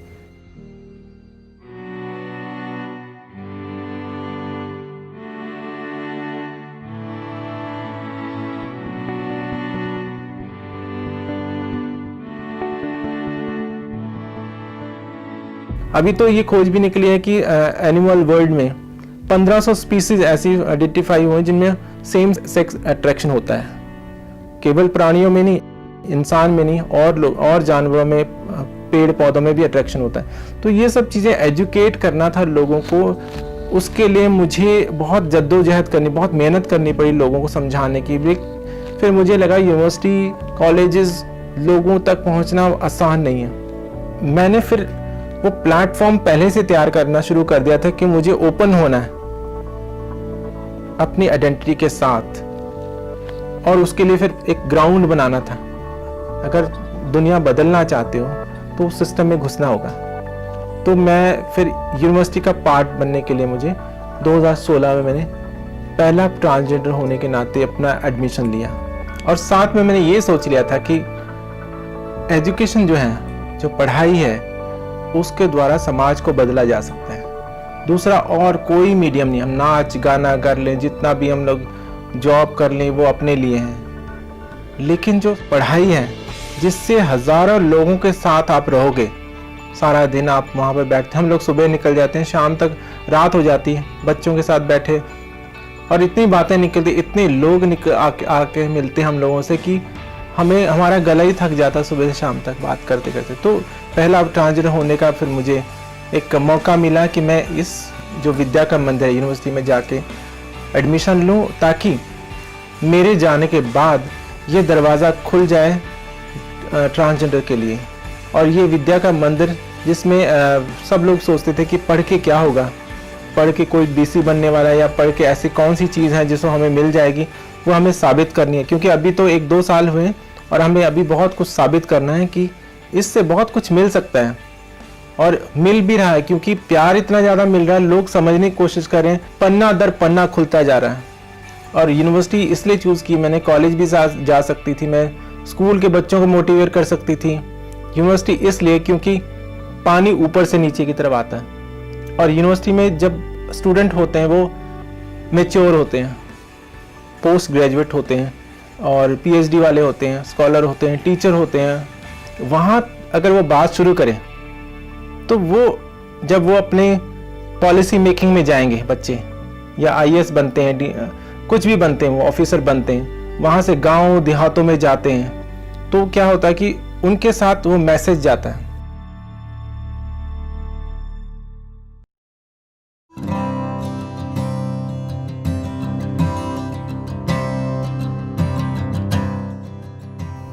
आज मेरे साथ जो पढ़ने वाले स्टूडेंट जो मेरे को मिलते हैं, वो कहते हैं कि हम एक इतिहास का गवाह हैं, एक चेंज जो है समाज में, जो बदलाव आया है उसके वो गवाह हैं, क्योंकि उनके साथ एक ट्रांसजेंडर पढ़ रहे हैं। कुछ हम लोग 4-5 जो पढ़ रहे हैं उनके साथ पढ़ रहे हैं, तो एक वो गवाह है उस बदलाव के। तो वो यहाँ से स्टूसी से लेके अगर यहाँ तक वॉक करते हुए आएंगे या फिर एक छोटा सा डिस्टेंस भी ट्रैवल करेंगे, तो she stops 100 times. People are coming to her to say hello, they hug her, they talk about कि क्या चल रहा है, कुछ चाहिए, कुछ और हो सकता है। तो along with the rights they've got, the love she has achieved is a lot. She is the first transgender student, तो सब तक ही उनके थ्रू आया है, क्योंकि उन्होंने सबसे बात की है। She has had the talk, the difficult talk of what she is and what she has been through and how she is kind of surviving in this society. So, and that has made us aware, and I'm thankful actually to Dhananjay that she has told us, and then we now have the courage to tell others what she's going through and what many people like her are going through. पहली बारी जब हम इनसे मिलते थे, लोग हमें देखते थे, तो अक्सर लोगों का जो व्यू होता है वो एक मेंटालिटी बन चुकी होती है कि सर्कल इनका ये है, तो तब हमें भी एक ऑकवर्ड फील लगता था। पर जब धीरे धीरे जब इनके साथ काम करना शुरू किया, इनके साथ और लोग जुड़ना शुरू हो गए, जो लोग कहते थे वो भी उनके साथ आने लगे। फिर लोगों की मेंटालिटी में, पंजाब यूनिवर्सिटी, खासकर पंजाब यूनिवर्सिटी की मेंटालिटी स्टूडेंट्स की में बहुत चेंज आया, एक्सेप्टेंस लेवल बहुत ज़्यादा बढ़ा है पहले के मुकाबले। 2016 से पहले कोई इसका गवाह नहीं था, किसी को पता नहीं था कि हमारे साथ ट्रांसजेंडर भी पढ़ेंगे। आज वो बोल रहे हैं कि हम इस बदलाव के साक्षी हैं, विटनेस हैं कि ये बदलाव आया है, और वो इन 4-5 स्टूडेंट्स के कारण आया। लोगों के दिमाग की जो बर्फ थी, जो आइस थी, वो पिघलनी शुरू हो गई। दिलों में एक बैर था, एक दीवार थी, वो अब ख़त्म होती जा रही है, क्योंकि हम लोग बता रहे हैं लोगों को कि हमारी ज़िंदगी कैसी होती है, हम भी आपकी जैसे ही हैं, हम लोग अलग नहीं हैं, हमें तो परमात्मा भी नहीं बनना, महात्मा भी नहीं बनना, ना हमें नीचा बनना, हमें तो आम इंसान बनना। जैसे आप लोग हैं वैसे हम लोग हैं, हमें कुछ भी स्पेशल नहीं चाहिए, हमें इक्वल राइट चाहिए। अगर हम जैसे लोग और बहुत उनके साथ रहे, तो वो जो मेन स्ट्रीमिंग है और एक डिफरेंस, मतलब आपको कोई फ़र्क नहीं पड़ना चाहिए। अगर आपके सामने एक लड़की खड़ी है, एक लड़का खड़ा है और इधर एक ट्रांसजेंडर है, तो there should not be a difference. हमें सिंपैथी नहीं चाहिए, हमें एम्पैथी चाहिए। हम आपके बराबर हैं, हम आपसे अच्छा भी कर सकते हैं, कम भी कर सकते हैं। स्कूल में पढ़ते तो स्कूल में एक कुछ खास इलाके के बच्चे पढ़ते हैं, आसपास के। कॉलेज में भी मोस्टली सराउंडिंग एरियाज़ के होते हैं, लेकिन यूनिवर्सिटी में तो काफ़ी दूर दूर से लोग आते हैं। यहाँ पर तो 5 स्टेट के बच्चे पढ़ रहे हैं पंजाब यूनिवर्सिटी। पंजाब, हरियाणा, चंडीगढ़ तो है ही है, हिमाचल है, जम्मू कश्मीर से भी, बाकी और जगह से, यूपी से भी काफ़ी सारे बच्चे हैं।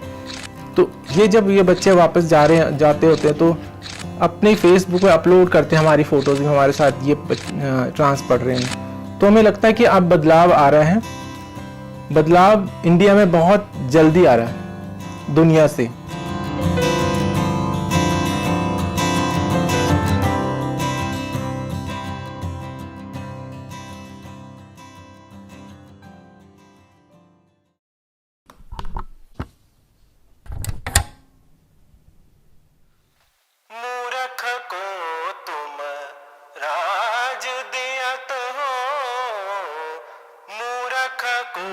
तुम राज दियत हो, पंडित फिरत भिखारी, संतों कर्म की गति न्यारी। संतों बड़े बड़े नयन दिए मृगन को, बन बन फिरत उघारी।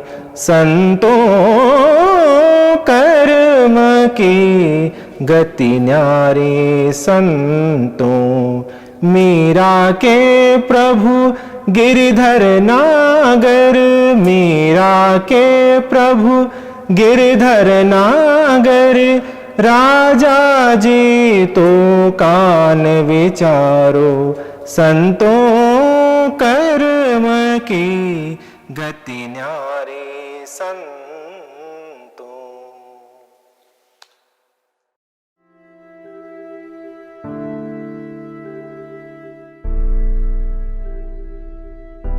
तो जैसे ही मेरा एडमिशन हुआ, वही सबसे पुरानी जो मेरे साथ पहले प्रॉब्लम थी वॉशरूम की, 6 साल की थी, तो मुझे याद आया कि तब भी मुझे वॉशरूम की प्रॉब्लम आई और आज फिर वही प्रॉब्लम।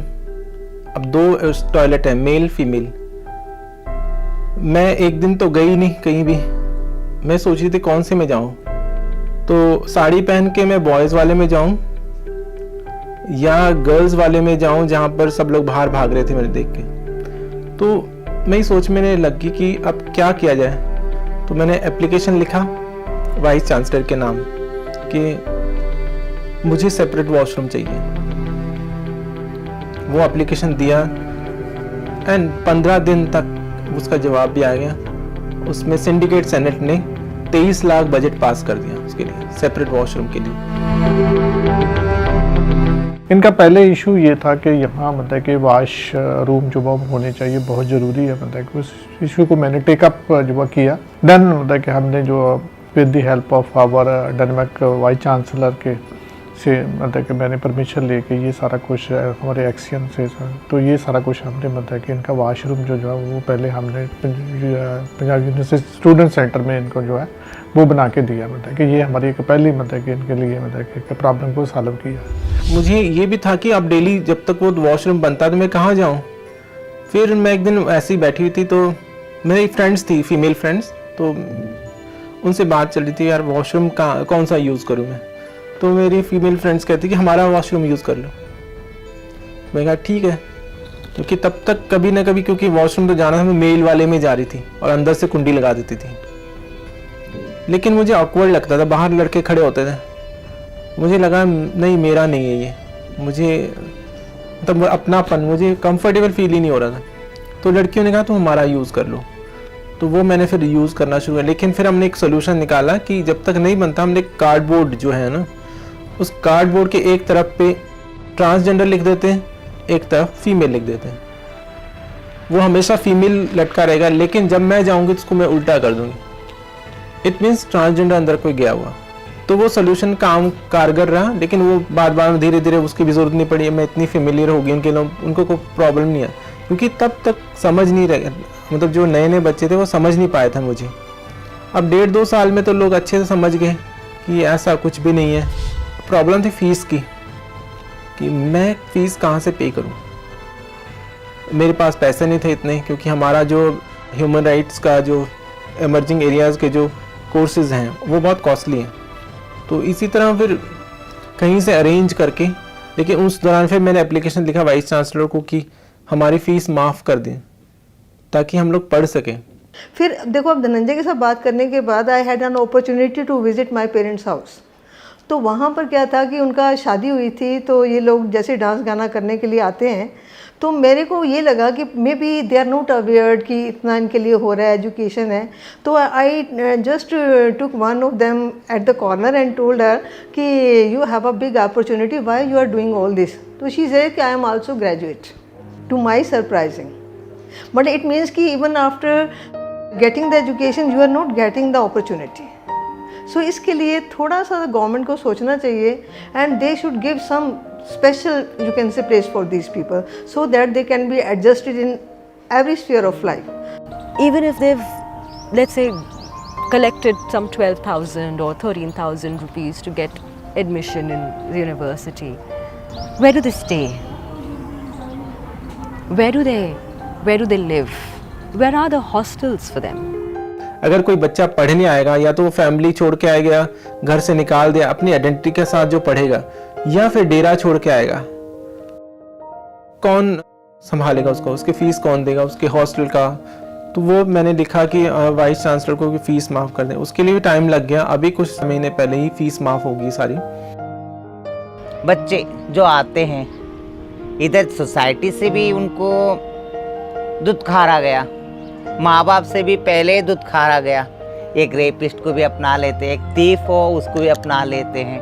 हमारे जैसे बच्चों को क्यों नहीं अपनाते? पढ़ाना चाहिए, लिखाओ, उसको एजुकेशन दो। लाठी बन सकता है बुढ़ापे की, तुम्हें पालेगा पोसेगा। Made request to the vice chancellor कि ये ऐसी इनकी प्रॉब्लम्स है जो बहुत जेन्युइन प्रॉब्लम है कि इनके इनकम सोर्स जो है वो कोई इनकम सोर्स नहीं है इनका, मतलब कि तो then vice chancellor constitute a committee कि यू हैव टू मतलब कि see the problem of the transgender. उस कमेटी के चेयरपर्सन जो हमारे DGI मैडम नागशी मल्होत्रा जी है, मतलब उन्होंने बहुत मतलब कि इस चीज़ में अपनी ईगरनेस जो है दिखाई और उन्होंने कहा कि नहीं इनके लिए कुछ मतलब हमें सोचना चाहिए। आने वाले कल में इनके थोड़े अकोमोडेशन के बारे में भी हम सोच रहे हैं कि कुछ इनका करना चाहिए। हमने मिनिस्ट्री को भी लिखा है कि वो भी हमारी मदद करें, सोशल वेलफेयर वाले, क्योंकि नंबर बढ़ता जाएगा, अभी तो नंबर थोड़ा है, तो इसलिए अभी तो कहीं ना कहीं हम अकोमोडेट कर देंगे, लेकिन अगर नंबर बढ़ता जाता है तो हमें आने वाले कल के लिए भी तैयारी करनी पड़ेगी।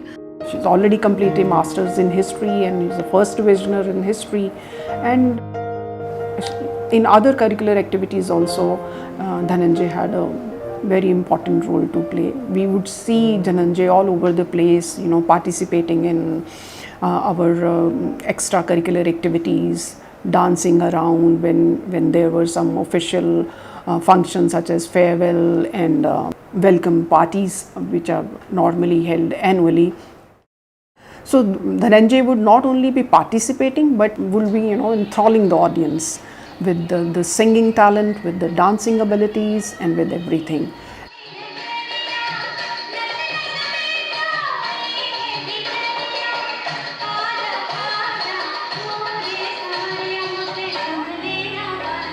And probably even this was not enough for Dhananjay. We also saw an activist which was already there as a president of Saksham Trust, but this kind of an activist who assumed a new role as a student activist.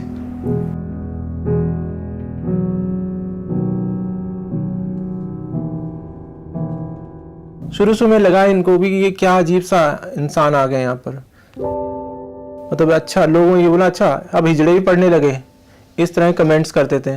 कोई लोग सोचते थे कि अच्छा छक्का जा रहा है, ये है, इस तरह कमेंट उसको बदला है, पेशेंस रख के, अपने अंदर धैर्य, क्योंकि मुझे प्रूफ करना था।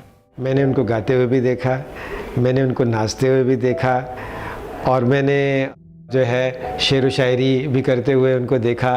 तो मैंने पाया कि वो एक ऐसे इंसान हैं जिनसे मिल के न केवल आदमी खुश होता है बल्कि उनके समुदाय से संबंधित बहुत सारे इश्यूज़ को लेके हमारा ज्ञान भी बढ़ता है। Boys and girls go to students, so why should not transgender students be allowed on college campuses? I mean, like, do they not have a right to an education? Of course they do. They're Indian citizens, right? So they have a right to education.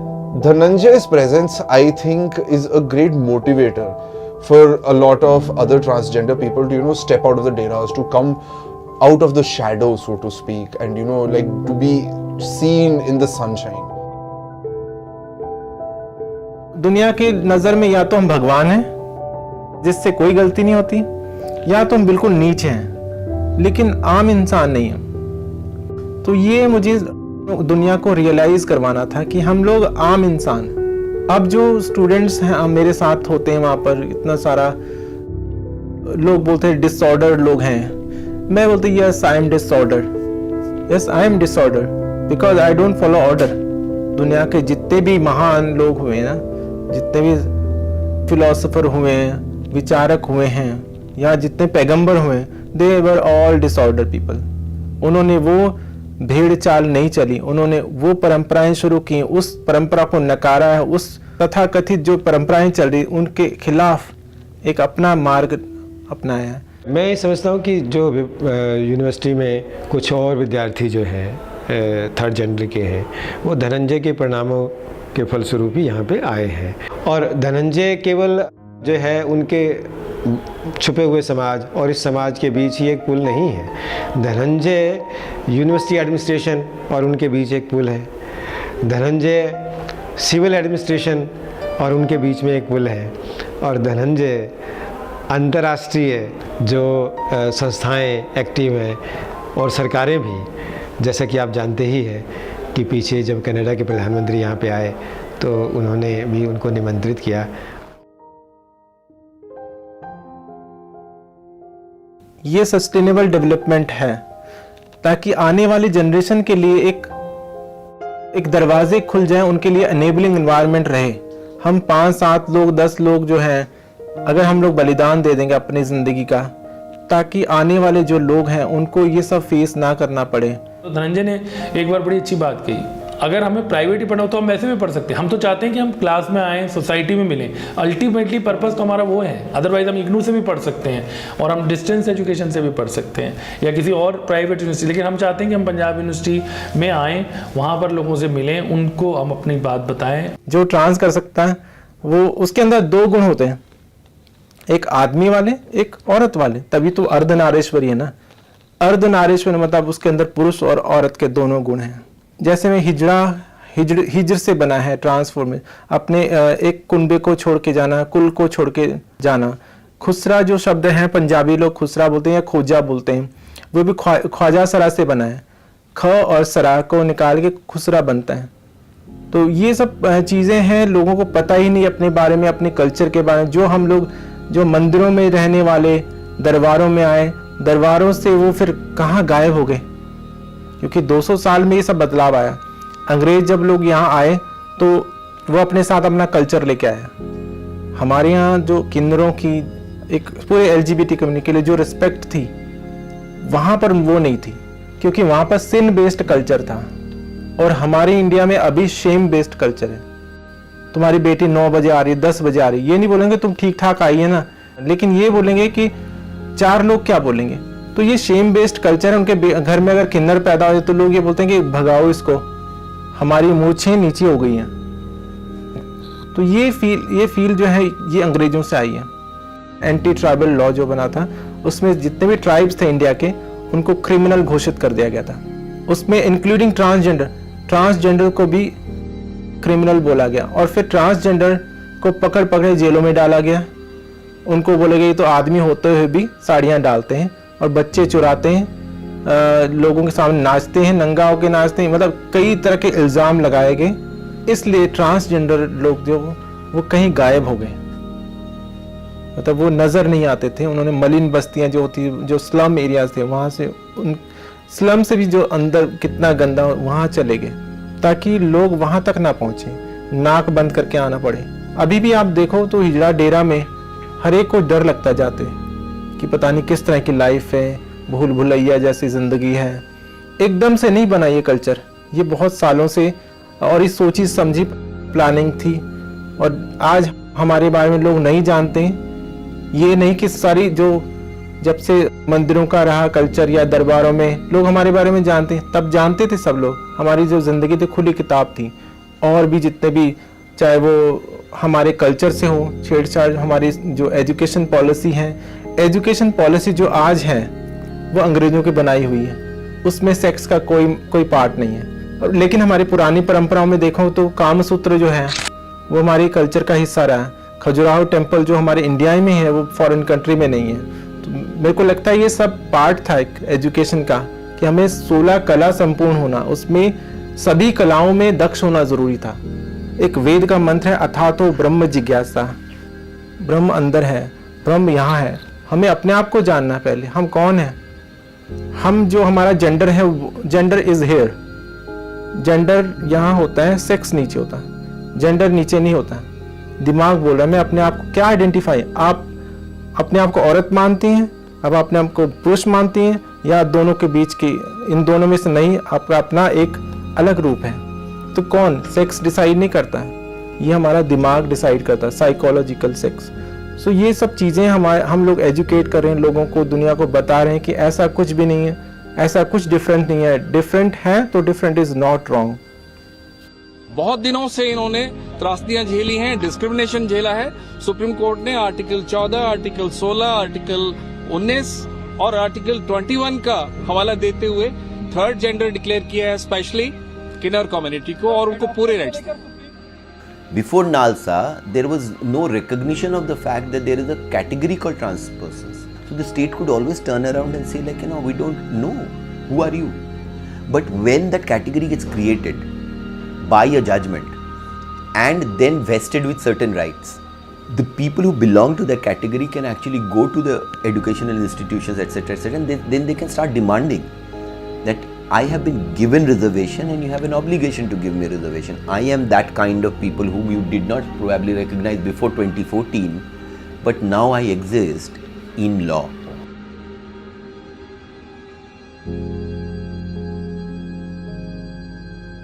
जब body change होती है या mail की body, तो वो किससे बात करे? 10-12 साल की एज में अगर बदलाव आ रहा है तो वो अपनी माँ से बात करे, बाप से बात करें या फ्रेंड से बात करें, वो किसी से बात नहीं करता। बहुत सारी चीज़ें हैं वो अंदर ही अंदर घुटते रहते हैं, और ऐसी कभी कभी तो उनको कुछ पढ़ने को नहीं मिलता तो वो गलत संगत में चले जाते हैं या गलत लिटरेचर पढ़ लेते हैं, तो और उससे और भयानक परिणाम निकलते हैं। तो मुझे लगता है कि इसके बारे में जानकारी, इसके बारे में डिस्कशन शुरू हो जानी चाहिए, और ये जो स्कूल एजुकेशन है उसका ये अभिन्न भाग बन जाना चाहिए। सेक्स, सेक्सुअलिटी एंड जेंडर, जब जेंडर की बात आ रही तो मेल, फीमेल एंड ट्रांसजेंडर को भी पढ़ाया जाएगा।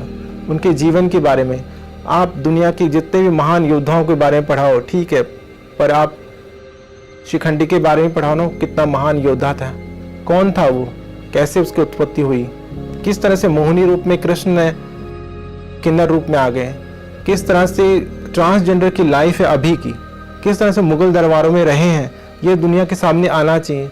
हमें यहाँ तक लाने के लिए कौन जिम्मेदार है? हमें सेक्स वर्कर बनने में कौन मजबूर करता है? हमें भीख मांगने में कौन मजबूर करता है? ये सब चीज़ें दुनिया के सामने खुलनी चाहिए। मुझे अच्छा नहीं लगता कि मैं डबल MA करके या PhD करके मैं लोगों के घर पे जाके नाचूं, लेकिन अगर मेरे पास कुछ भी लाइवलीहुड का, मेरे पास पेट भरने का कुछ भी नहीं होगा तो मैं नाचूंगी।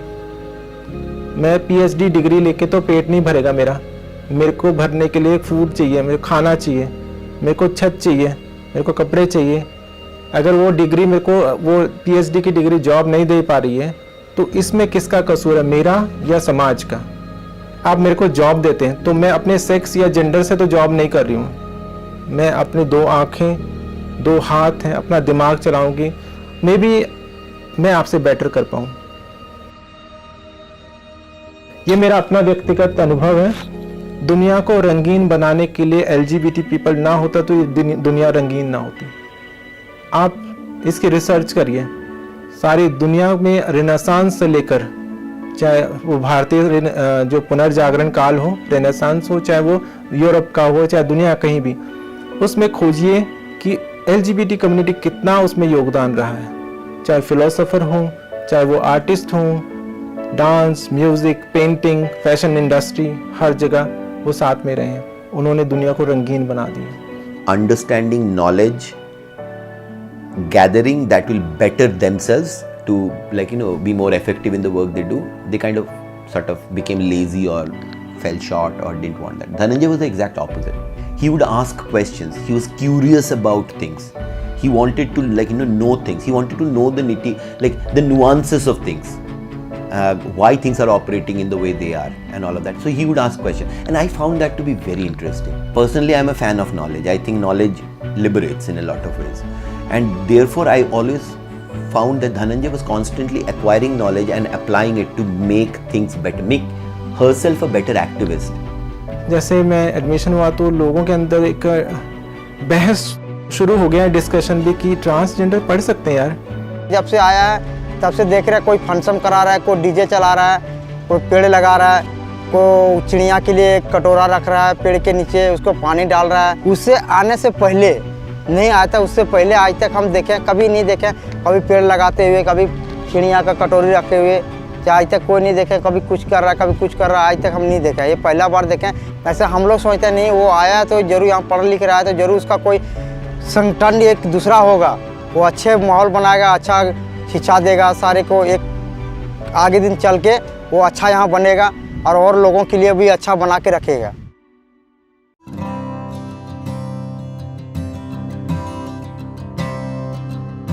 पिछले कुछ महीने पहले मुझे इनवाइट किया था सेंट पीटर्स स्कूल में। सब लोग मुझे इनवाइट करते हैं, मैं बहुत खुश होती हूँ। And it was so inspiring to listen to her. Her struggle in her life, what all she went through. She shared few things with the children. She spoke to them about herself. But the interaction that we had with the teachers, it was a very informal interaction. I thought it will last for a little while, but time was no limit. Nobody wanted to leave the staff room. Teachers came to Dhananjay. They wanted to share a lot of things with her. And even when teachers also said that they love her and they are very happy to have her around. The same response we got from students. जब मुझे बुलाया गया तो बच्चों के साथ मेरी interaction हो रही थी और मतलब जो वर्कशॉप थी ख़त्म होने के बाद बच्चे और आपस में डिस्कस कर रहे थे। तो एक बच्चा आया मेरे पास, तो उसने बोला मैम मुझे कुछ बोलना है। तो मेरे कान के पास विस्पर जैसा करना, मैम आई लव यू। तो मुझे इतना खुशी हुई, मुझे लगा कि मतलब मेरी आंखों में आंसू थे। The children were briefed a little about Dhananjay, and then Dhananjay had a talk with the children. We were all awestruck the way the children listened to Dhananjay. Nobody wanted to leave the room without touching Dhananjay. और सारे बच्चे एक उंगली ऐसे करके, मुझे नहीं पता था इसका क्या मतलब है, सबने ऐसी की हुई थी, मुझे नहीं पता था ऐसे करने के थे, आप भी ऐसे करो। तो मैंने ऐसा किया, तो उसका मतलब था मतलब फ्रेंडशिप। मतलब मुझे लगा कि बच्चों को बड़े से अच्छा तो बच्चे अच्छे हैं जो बुजुर्ग लोग हैं। अब बच्चे और यंग वो लोग हमारे फ्रेंड्स हैं। प्रॉब्लम अब सिर्फ बुजुर्गों को है क्योंकि वो अब उनका जो माइंड है वो स्टिक हो गया है। मुझे लगता है उनको बदलना चाहिए, एक नदी की तरह बनना चाहिए। नदी कभी रुकती नहीं है, एक धारा है, अगर वो रुक जाएगी तो सडन आ जाएगी। स्टेगनेंट कभी भी नहीं होना चाहिए। और संस्कृति, दुनिया, ये हवा, जल, पांचों तत्व हैं, ये चलते रहते हैं, इसीलिए उनमें सडन नहीं आती है। अगर हम इंसान एक जगह ठहर जाएंगे तो हमारे अंदर तो बदबू, हमारे अंदर नफरत पैदा हो जाएगी।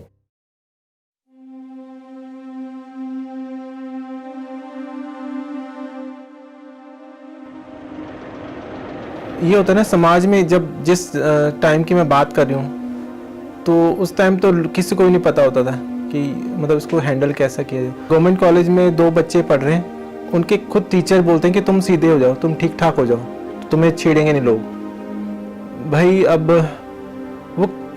वो कहाँ से टेढ़े हैं आप बताओ, वो पेड़ थोड़ी हैं। 2016 में जब मेरा एडमिशन हुआ तो मैं लड़कियों को लेके साथ में निकलती, लाव लश्कर लेके, कि 4-5 लड़कियां मेरे साथ होती थी। मैं स्टूडेंट सेंटर पे खाना खाने जाती थी, अकेले डर लगता था कि कोई कुछ ना बोल दे। तो एक टीचर मिली मेरे को, प्रोफेसर, तो उन्होंने कहा कि धनंजय आर यू हैप्पी? मैं कहा यस आई एम हैप्पी। कोई प्रॉब्लम तो फेस नहीं करती? मैं कहा नहीं मेरे को कोई प्रॉब्लम नहीं है, मेरे साथ तो फ्रेंड्स है मेरे, मैं जाती हूँ अपने फ्रेंड्स के साथ जाती हूँ खाना पीना, मैं अकेली तो होती नहीं। कहते वाई यू, मतलब ऐसा क्यों, तब तुम अकेले क्यों नहीं जाती हो? तुम हैंडीकैप हो, तुम्हें सारी जिंदगी खुद फाइट करना है, तुम्हें सारे हर जगह अकेले ही चलना है, बस में भी, रात में। ये बच्चे तुम्हारे साथ नहीं जाएंगे हर जगह, ये 2 साल के लिए हैं। उसके बाद फिर मेरे दिमाग में वो बात क्लिक की कि मुझे तो हर सारी जिंदगी खुद ही फाइट करना है, हर जगह मुझे अकेले ही जाना। तो मुझे थोड़ा सीखना होगा लड़ना और लोगों को फेस करना। तो मैंने आंख में आंख डाल करके बात करना सीख लिया था। सामने वाला ग्राउंड हो गया, लॉ ग्राउंड हो गया, वहाँ पर इनका हमने परफॉर्मेंस देखा। लाइक एक हेजिटेशन होना और एक अपने आप को सोसाइटी में अपने आप को रिप्रेजेंट करना। एक ट्रांसजेंडर के रूप में जब कह रहे हैं कि मैं ट्रांसजेंडर हूँ और स्टेज के ऊपर जाके एक स्टेज को परफॉर्म करना। जब तक इंसान अपने आप में प्राउड फील नहीं करेगा तब तक वो इंसान लड़ नहीं पाएगा और दुनिया को फेस नहीं कर पाएगा।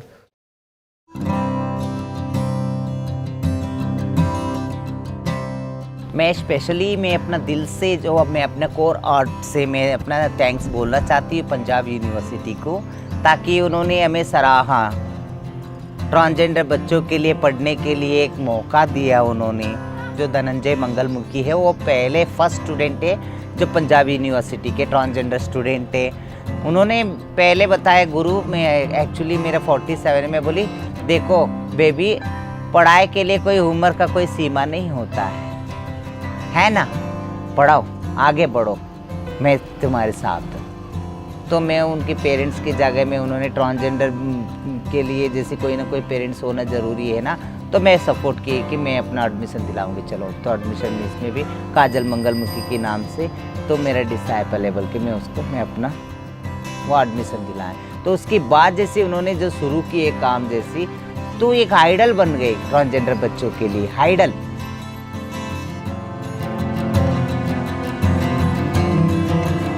धनंजय, ये नाम बोलते साथ ही मेरे रोंगटे खड़े हो जाते हैं एक्चुअली। वो कहते हैं ना कि fighters are born alone, so I would say that he is one fighter that was really born alone. एक तो वैसे ही समाज जो है आपको बहुत तिरस्कृत करता है बहुत सारी चीज़ों को लेकर, जो सच्चाई बात है, and I will not lie. और उन्होंने मेरे साथ अपनी लाइफ एक्सपीरियंसेस शेयर किए हुए हैं, और करते करते वो रो पड़े थे कि किस तरह से। और ये आज की बात नहीं है, मेरे ख्याल से जब सबसे पहला मैंने इंटरव्यू उनसे लिया था वो था कुछ 6 साल पहले, और तब मुझे धनंजय ने बताया था कि मेरे ड्रेसिंग सेंस को लेके तंज कसे जाते हैं और मुझे पीछे पीछे कमेंट्स मारे जाते हैं। 6-7 साल पहले की ये बात है, और ये धनंजय की जिद थी, ये धनंजय का जुनून था कि उस शख्स ने कहा कि नहीं, मैं फाइट करूंगा, ना सिर्फ मैं अपने लिए बल्कि पूरे ट्रांसजेंडर्स के लिए, राइट। और यही वो शख्स है जिसको आज सारी दुनिया रिस्पेक्ट दे रही है, यहाँ तक कि मैं बैठ के उसके लिए इंटरव्यू दे रही हूँ। ये है धनंजय की पावर। मैंने अपनी फ्रेंड को बताया कि एक्चुअली मैं जो हूँ आपके पास बैठी हूँ तो मैं ट्रांस हूँ। तो उन्होंने मुझे ऊपर से नीचे देखा, तो उन्होंने सिर्फ ये बात बोली कि तुम्हें ज़रूरत क्या थी बताने की, कोई बात नहीं, सब इक्वल तो हैं। फिर उस दिन के बाद मैंने जो था, उस दिन के बाद पूरा कॉन्फिडेंस आ गया था मुझ में कि यार हाँ ठीक है, इन्होंने समझ लिया कि हम लोग भी इंसान हैं। पहले चोरी चोरी चुपके रहते थे, जब से यूनिवर्सिटी में आए तो वो बहुत ही अच्छा लगता है कि हम अपनी दुनिया में दोबारा से वापस आ गए हैं। तो मैं भी सेनेट में था और हमने भी सेनेट में ये बात उठाई थी, और धनंजय ने तो उसकी बात करी ही, और बाकी लोगों ने भी इसमें साथ दिया कि एटलीस्ट हम इतना तो कर सकते हैं कि जो फीस है, अगर एक्चुअल में ये पोजीशन है कि लोग इस वजह से नहीं क्लासेस लगा पा रहे हैं क्योंकि उन्हें अपना कमाने जाना है, तो कम से कम ये हर्डल तो नहीं होनी चाहिए। और उसमें ये बात कही गई कि नहीं जी स्कॉलरशिप्स हैं ये वो, तब भी हमने यही कहा था कि वो तो बहुत बाद की बात है। स्कॉलरशिप्स आते आते पता है आपको कितना टाइम लग जाता है। एक सीधी बात है कि 5-7 बच्चे हैं, अगर आप उनकी फ़ीस माफ़ कर दें तो फॉर्चुनेटली वो संभव हो पाया। आज वहाँ पर आप यूनिवर्सिटी में जाओगे तो सब कुछ आपको एक ऐसा एनेबलिंग इन्वायरमेंट मिलेगा। आप बच्चों से पूछ भी लेना कि सबसे कि कैसे हम लोग हैं, हमें लोगों ने प्रोस्टिट्यूट भी समझा, लोग हमें बहुत कुछ बोलते हैं, लेकिन आज वो वही यूनिवर्सिटी है जहाँ पर हमें बहुत प्यार मिलता है।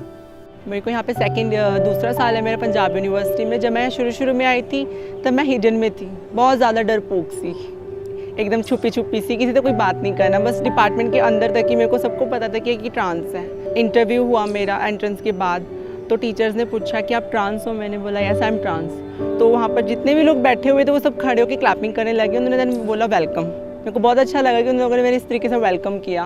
देन मेरे क्लास मेंबर्स ने भी मेरे बहुत अच्छे तरीके से वेलकम किया था। कहते यहाँ पे बिल्कुल भी ऐसा फील मत करना कि आप ना लाइक अलग हो।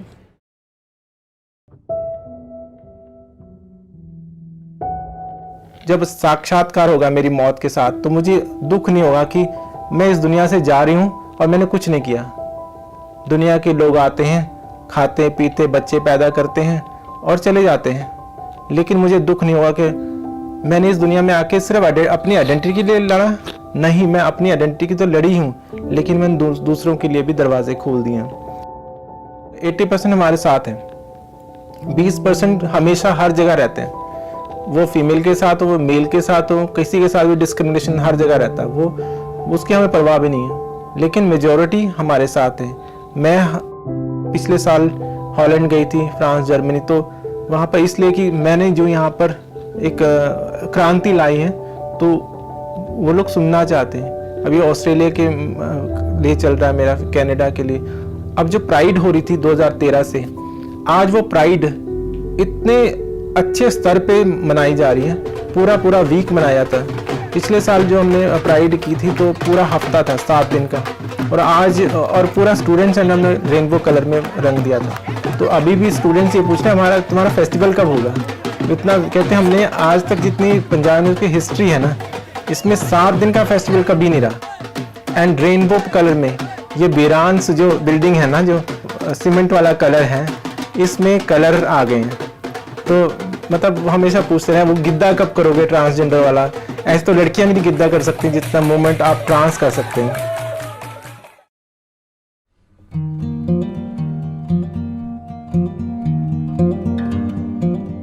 मैं आने वाले टाइम पे मैं एक माँ का घर बनाऊंगी ट्रांसजेंडर बच्चों के लिए, जो पढ़ने वाले बच्चों के लिए। अपकमिंग ट्रांसजेंडर जो होते हैं, आने वाले जो जनरेशन जो ट्रांसजेंडर होते, जो एजुकेटेड बनना चाहते, क्वालिफाइड बनना चाहते, वो पढ़ो लिखो, इस डेरे में रह के आगे बढ़ो। पंजाब यूनिवर्सिटी ने अभी एंटी डिस्क्रिमिनेशन सेल भी बना दिया है फॉर ट्रांसजेंडर पीपल। उसमें 7-8 मेंबर्स हैं। तो वो पूरे कमेटी में मैं 2 साल से लड़ रही थी कि चंडीगढ़ में ट्रांसजेंडर वेलफेयर बोर्ड बनना चाहिए। 2016 जनवरी में मैंने एप्लीकेशन दी थी गवर्नमेंट को। सितंबर में ट्रांसजेंडर वेलफेयर बोर्ड बन चुका है, जिसकी मैं मेंबर हूं, और काजल मंगल मुखी जो मेरी गुरु हैं वो मेंबर हैं। तो उससे जो वेलफेयर बोर्ड बनने से क्या हुआ कि हमारे पास एक प्लेटफॉर्म बन गया है जिसमें हम अपनी समस्याओं को एक प्लेटफॉर्म पे रख सकते हैं। और उसके जो मेंबर्स हैं, 14 मेंबर्स, वो अलग अलग डिपार्टमेंट से हैं। तो हम एक ही मंच पे अपनी समस्याओं को बता सकते हैं। उसमें एजुकेशन, हेल्थ है, एम्प्लॉयमेंट है, लीगल है, सोशल सिक्योरिटी, मतलब पुलिस भी है इसमें, एसएसपी इसमें मेंबर हैं। तो इस तरह के सारे मेंबर्स मिला के एक बोर्ड बना हुआ है जिसमें हम लोग अपनी समस्याओं के बारे में बताते हैं। तो फीस के रिगार्डिंग जो हमारा एक स्कॉलरशिप गवर्नमेंट ऑफ इंडिया की तरफ से चलता है, वो हमने यूनिवर्सिटी को कहा कि इनको वो एक्सटेंड करके एक फैसिलिटी दे। इसके अलावा इनकी फ़ीस जो है वो माफ़ की जा सके ताकि ये पढ़ सकें उसके बारे में। फिर इनके लिए सेपरेट टॉयलेट्स का यूनिवर्सिटी ने, मैं इसमें यूनिवर्सिटी जो अथॉरिटीज़ है, मैं ये भी कहना चाहूँगा कि उनका जो हमारे रिस्पॉन्स रहा है वो भी बहुत ज़्यादा इनकी तरफ सपोर्टिव रहा है। तो सब मिल के ये काम कर पाए हैं।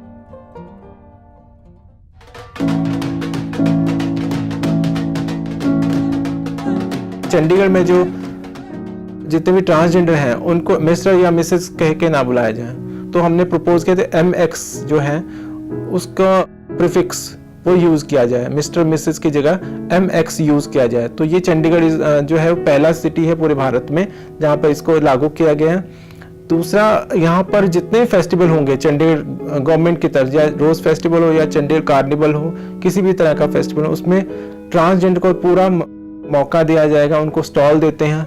तो ये सब चीज़ें एक इंक्लूजन की तरफ है, हम लोग इंक्लूड करें। तो दोनों फेस्टिवल में फर्स्ट टाइम हमने इनको एक स्पेस अलॉट किया ताकि ये वहाँ पे स्टॉल लगा के लोगों को अपने बारे में बताएं, अपनी प्रॉब्लम्स के बारे में बताएं।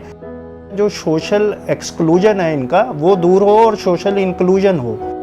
लोग बड़े हैरान थे, लोग स्पेशली सबसे ज़्यादा हमारे स्टॉल पे आ रहे थे क्योंकि उनको पहली बारी एक ट्रांसजेंडर या हिजड़ा लोग पहली बार दिखाई दिए थे पब्लिक में, और वो भी लोगों को समझाते हुए कि वो भी एक आम नागरिक हैं, भारत के नागरिक हैं, उनके भी वही अधिकार हैं जो बाकी लोगों के हैं। हम लोगों ने पूरे स्टॉल में सक्सेस स्टोरी लगा रखी थी, 5-6 स्टूडेंट्स की फोटो लगाने, साथ में उनकी स्टोरी लिखी थी स्मॉल में ब्रीफ में कि ये लोग अपने अपने क्षेत्र में क्या क्या काम कर रहे हैं। तो और स्टूडेंट सब लोग बड़े हैरान थे कि अरे मतलब एजुकेशन तक पहुंच गए हैं। हमने एक बोर्ड लगा रखा था वहाँ पर, साइनिंग बोर्ड, जो सिग्नेचर कैंपेन, वो काफ़ी बड़ा था, 7-8 फुट का था, तो वो फुल भर गया था। तो हमने जो पूरा जो कैबिन था, लोग उस पर ही साइन कर रहे थे पूरे कैबिन में ही अंदर। तो ये हमारे लिए बहुत अच्छी बात है, लोग बहुत खुश थे। मतलब लोग, मैं मतलब मेरे पास शब्द नहीं थे लोगों को मतलब आपको बयान करने का कि कितना ज़्यादा प्रोत्साहित हमें लोगों ने किया। लोग चाहते हैं हम लोग आगे आए। उस टाइम की प्रीत को देखोगे तो वो बहुत डरपोक थी, बट आज की प्रीत को देखोगे ना तो बहुत बोल्ड हो चुकी है। डर वाली चीज़ थी ना, वो प्रीत के अंदर से जा चुकी है कि क्या चीज़ थी। और इसका सारा क्रेडिट मैं धनंजय जी को देती हूँ, बिकॉज उन्होंने मेरी बहुत ज़्यादा हेल्प की है। पेरेंट्स से अलग हुई, उन्होंने मेरा मदर की तरह यूनिवर्सिटी में जैसे एक मदर अपने बच्चे का ध्यान रखते हैं, उन्होंने वो सारी इस तरीके से मेरे यहाँ पे ध्यान रखा है। कोई टीजिंग नहीं किसी की, कोई बुलिंग नहीं, कुछ नहीं। जब हमें कोई प्रॉब्लम होती है, रूम की प्रॉब्लम होती है, और वो खुद ही जाती है हमारे साथ, एज ए मदर की तरह हेल्प करती हैं। और हम जाते हैं तो हमारी परेशानी सुनती है, हर चीज़ परेशानी सुनती है। कुछ 10% बच्चे होंगे जो धनंजय को नहीं जानते होंगे, बाकी पूरी 90% यूनिवर्सिटी दीदी को जानती है। तो उन्हीं की वजह से हमारी पहचान भी बनी वहाँ पे काफ़ी अच्छी।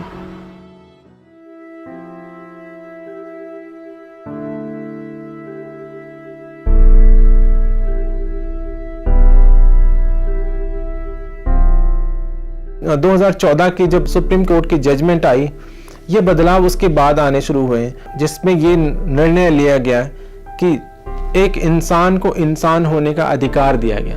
उसको समाज में मिलाने के लिए जितने भी सामाजिक सुरक्षा के अधिकार हैं वो सब दे दिए। किस तरह से इम्प्लीमेंट किया जाए वो सरकारें, केंद्र सरकार को 6 महीने के अंदर वो करना था, लेकिन इम्प्लीमेंटेशन में थोड़ा प्रॉब्लम आई। इतने 4 साल 3 साल लग गए, अभी तक पूरे नीचे लेवल तक वो इम्प्लीमेंटेशन हो नहीं पाई। अब हम लोग चाहते हैं कि सरकारें करें ना करें, हमें सरकारों के दरवाजे खटकाने हैं। हम सरकार को बताते हैं ये हमारे अधिकार हैं, और मैं अपनी कम्युनिटी को बोलती हूँ कि आप लोगों को बाहर आना पड़ेगा। जब तक आप बाहर नहीं आओगे, जब तक आप समाज के साथ मिलोगे नहीं, और तब तक सरकार भी जागेगी नहीं। एक बच्चा जब रोता है तब माँ उसको दूध पिलाती है। तो मुझे भी ऐसा ही करना है कि हमें बोलना है सरकार को कि हमारी राइट्स, जो हमारी जो अधिकारों का हनन हो रहा है, हमारे पास ये अधिकार नहीं है या हमारे पास ये फैसिलिटी नहीं है, सरकार को देना पड़ेगा। और ट्रांसजेंडर वेलफेयर बोर्ड उसी के लिए बना हुआ।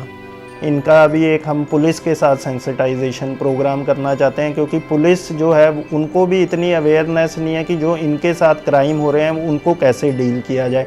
और हम इनके जो डेरा है या बाकी प्लेसेस जहाँ पे ये रहते हैं लोग, वहाँ पे हम मेडिकल हेल्थ कैंप्स जो है वो करना चाहते हैं। तो अभी काम जो है हम धीरे धीरे शुरू हुआ है, प्रोग्रेस हो रही है, बट आई फील कि still there is a lot of work we can do on this.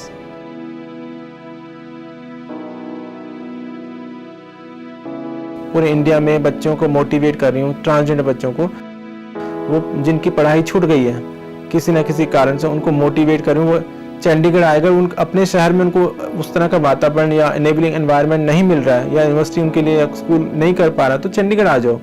Chandigarh आके आपको वो सारी सुरक्षा प्रदान की जाएंगी। अगर हम लोग किसी गुफा में छुप के या पर्दे के पीछे रह के डिमांड करेंगे तो हमें कोई भी नहीं देगा, हमें बाहर आना पड़ेगा।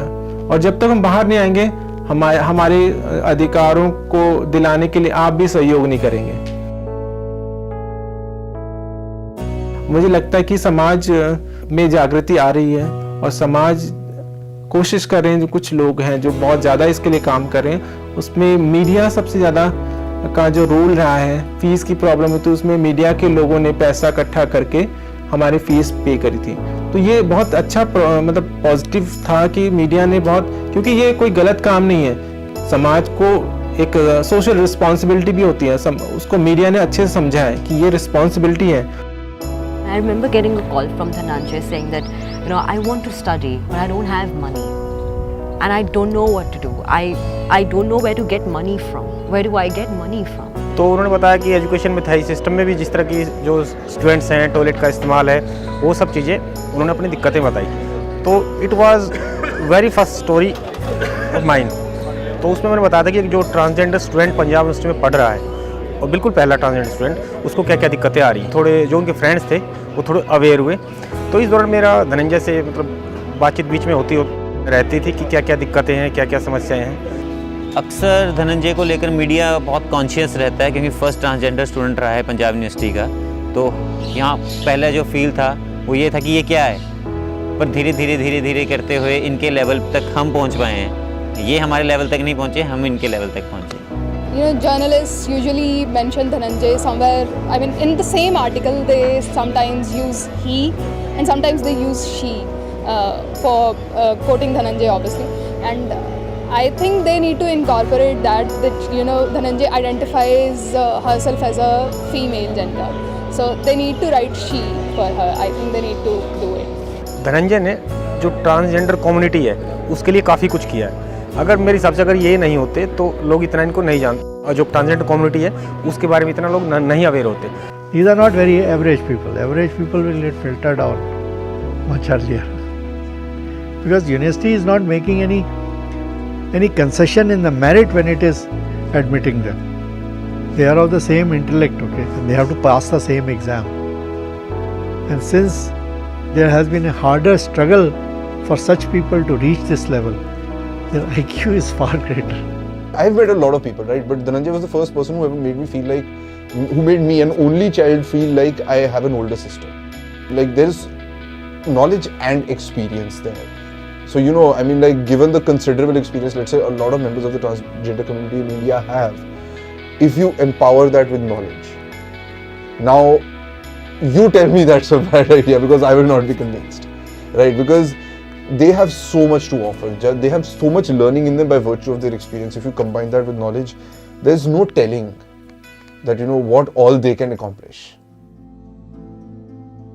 लाइवलीहुड का बहुत बड़ी प्रॉब्लम है अभी, क्योंकि भूखे पेट भजन नहीं हो गोपाला। भूखे पेट तो पढ़ाई भी नहीं होती है। हम सोचते हैं पढ़ें या पेट पालें, जिसके नाचें या फिर पढ़ें। These are basics which our authorities have to provide. The reservation policy is basically for the marginalized community, and if we deny them the reservation policy, the waiver of fees, we are actually denying them basic rights. अभी हम इसी कश्मकश में हैं, लेकिन पेट को हम काट के, मतलब कम खा के, एक टाइम का खा के 2 टाइम का बचा के अगर हमें वो मिल जाती है एजुकेशन, तो हमें लगता है कि ठीक है, 2 साल 4 साल 5 साल अगर एक टाइम खा के गुजारा हो रहा है, 2 टाइम नहीं खा रहे हैं, तो वो आने वाले समय में उसका फ़ायदा होगा।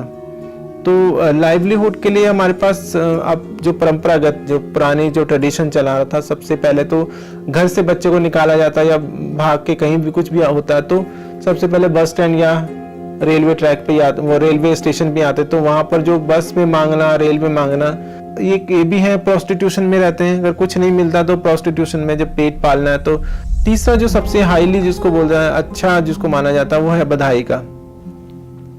किसी के घर बच्चा हो रहा है और या शादी होती, तो ये तीसरा काम है और इसको अच्छा माना जाता है। लोग खुद भी बुलाते हैं, लोग खुद भी जाते हैं, और साथ साथ में ये तो चल रही परंपरा, इसके साथ हमारा जो दायित्व है, जो स्टूडेंट, जो पढ़े लिखे जो किन्नर हैं या ट्रांसजेंडर हैं, उनके पर, उनके कंधों पे ज़्यादा दायित्व है, उनके पास जिम्मेवारियां हैं, क्योंकि वो ऐसे समाज से निकल के आगे बढ़ रहे हैं, डेवलपमेंट हो रही है, उसका वो सहभागी बन रहे हैं उसमें, तो उनकी जिम्मेवारी ज़्यादा बनती है कि वो पढ़ लिख के आगे IAS बने, IPS बने या किसी भी जॉब में जाएं। जो 3 मैंने रास्ते बताए, ये ढीले तब पड़ेंगे जब यहाँ पर हमें जॉब अपॉर्चुनिटी होगी। And education, I'm telling you, is at the root of trans emancipation. Because trans people drop out of education because of harassment, they don't sort of equip themselves and skill themselves enough to get a job, and then they end up in things like sex work and everything, which are very exploitative. It's a vicious cycle of poverty and disempowerment that follows from lack of education and skills. And that's why I think education is so crucial, that it's absolutely essential to break the cycle of violence and discrimination that trans people face. The number goes beyond a little critical, then this university is in a position to provide, if not a separate hostel, at least a separate block where adequate provision can be made for them, so that they have a fruitful time learning in the university, because these people will become leaders of this gender at a national level as they will graduate from a national institution. और state transgender welfare board जो है वो इसमें associate है, तो ये सारे जो जिसमें स्टेट भी है, एम्बेसीज भी हैं, स्टूडेंट्स हैं, तमाम जो सिविल सोसाइटी है वो इन्वॉल्व है। तो ये जो फेस्टिवल है ये फेस्टिवल ऐसा फेस्टिवल नहीं रहेगा कि सिर्फ धनंजय या कुछ कम्युनिटी के मेंबर्स का, ये फेस्टिवल सबका हो गया। वो कहते हैं कि इलायची के दानों जैसा है मुकद्दर अपना, इलायची के दानों जैसा है मुकद्दर अपना, महक उतनी ही बिखरती गई जितना कि पिसते गए।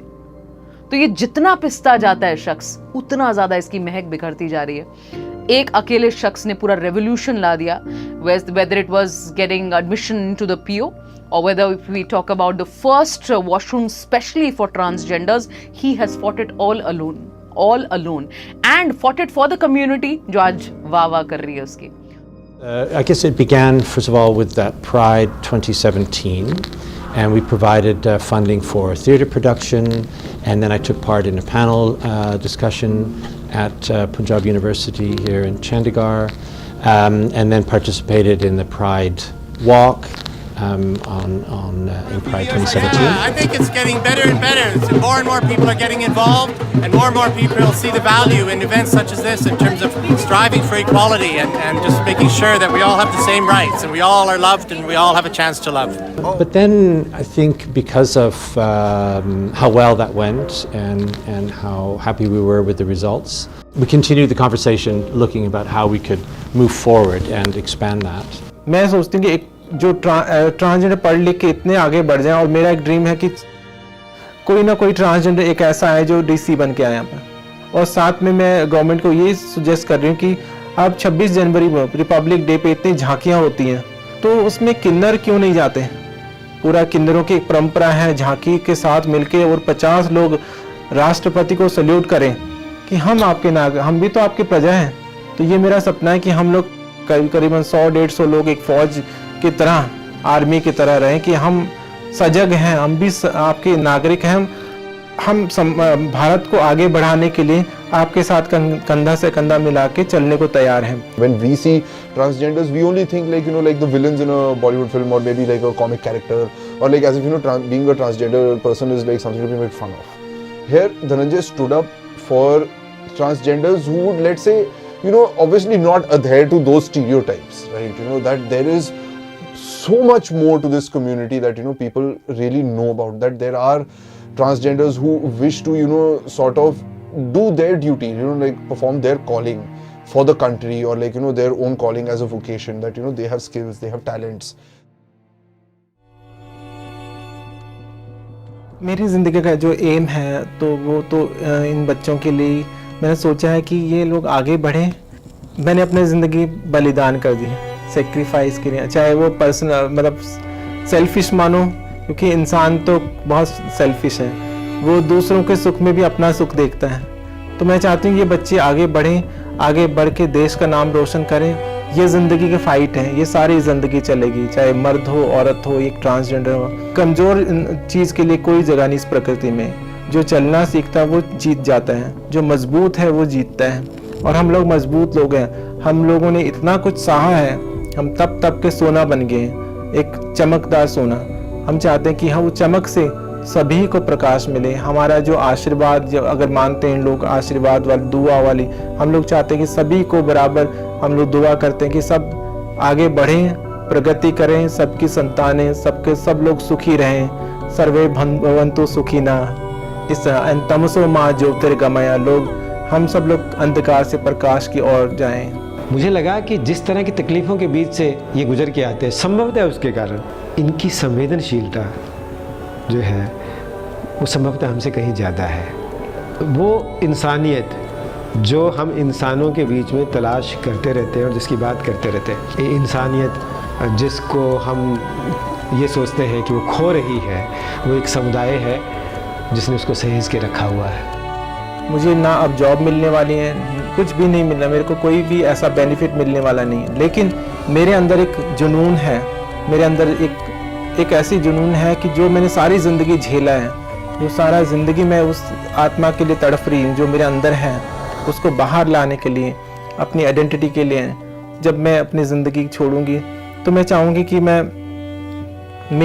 भी ऐसा ही परिवार हो, मेरा भी अपना पार्टनर हो जिसके साथ मैं सुख के जीवन बिताऊं, उसके साथ बैठूं, उसके साथ बात करूं, क्योंकि एक टाइम होता है इंसान थक जाता है ना, उसको भी एक साथी की ज़रूरत होती है।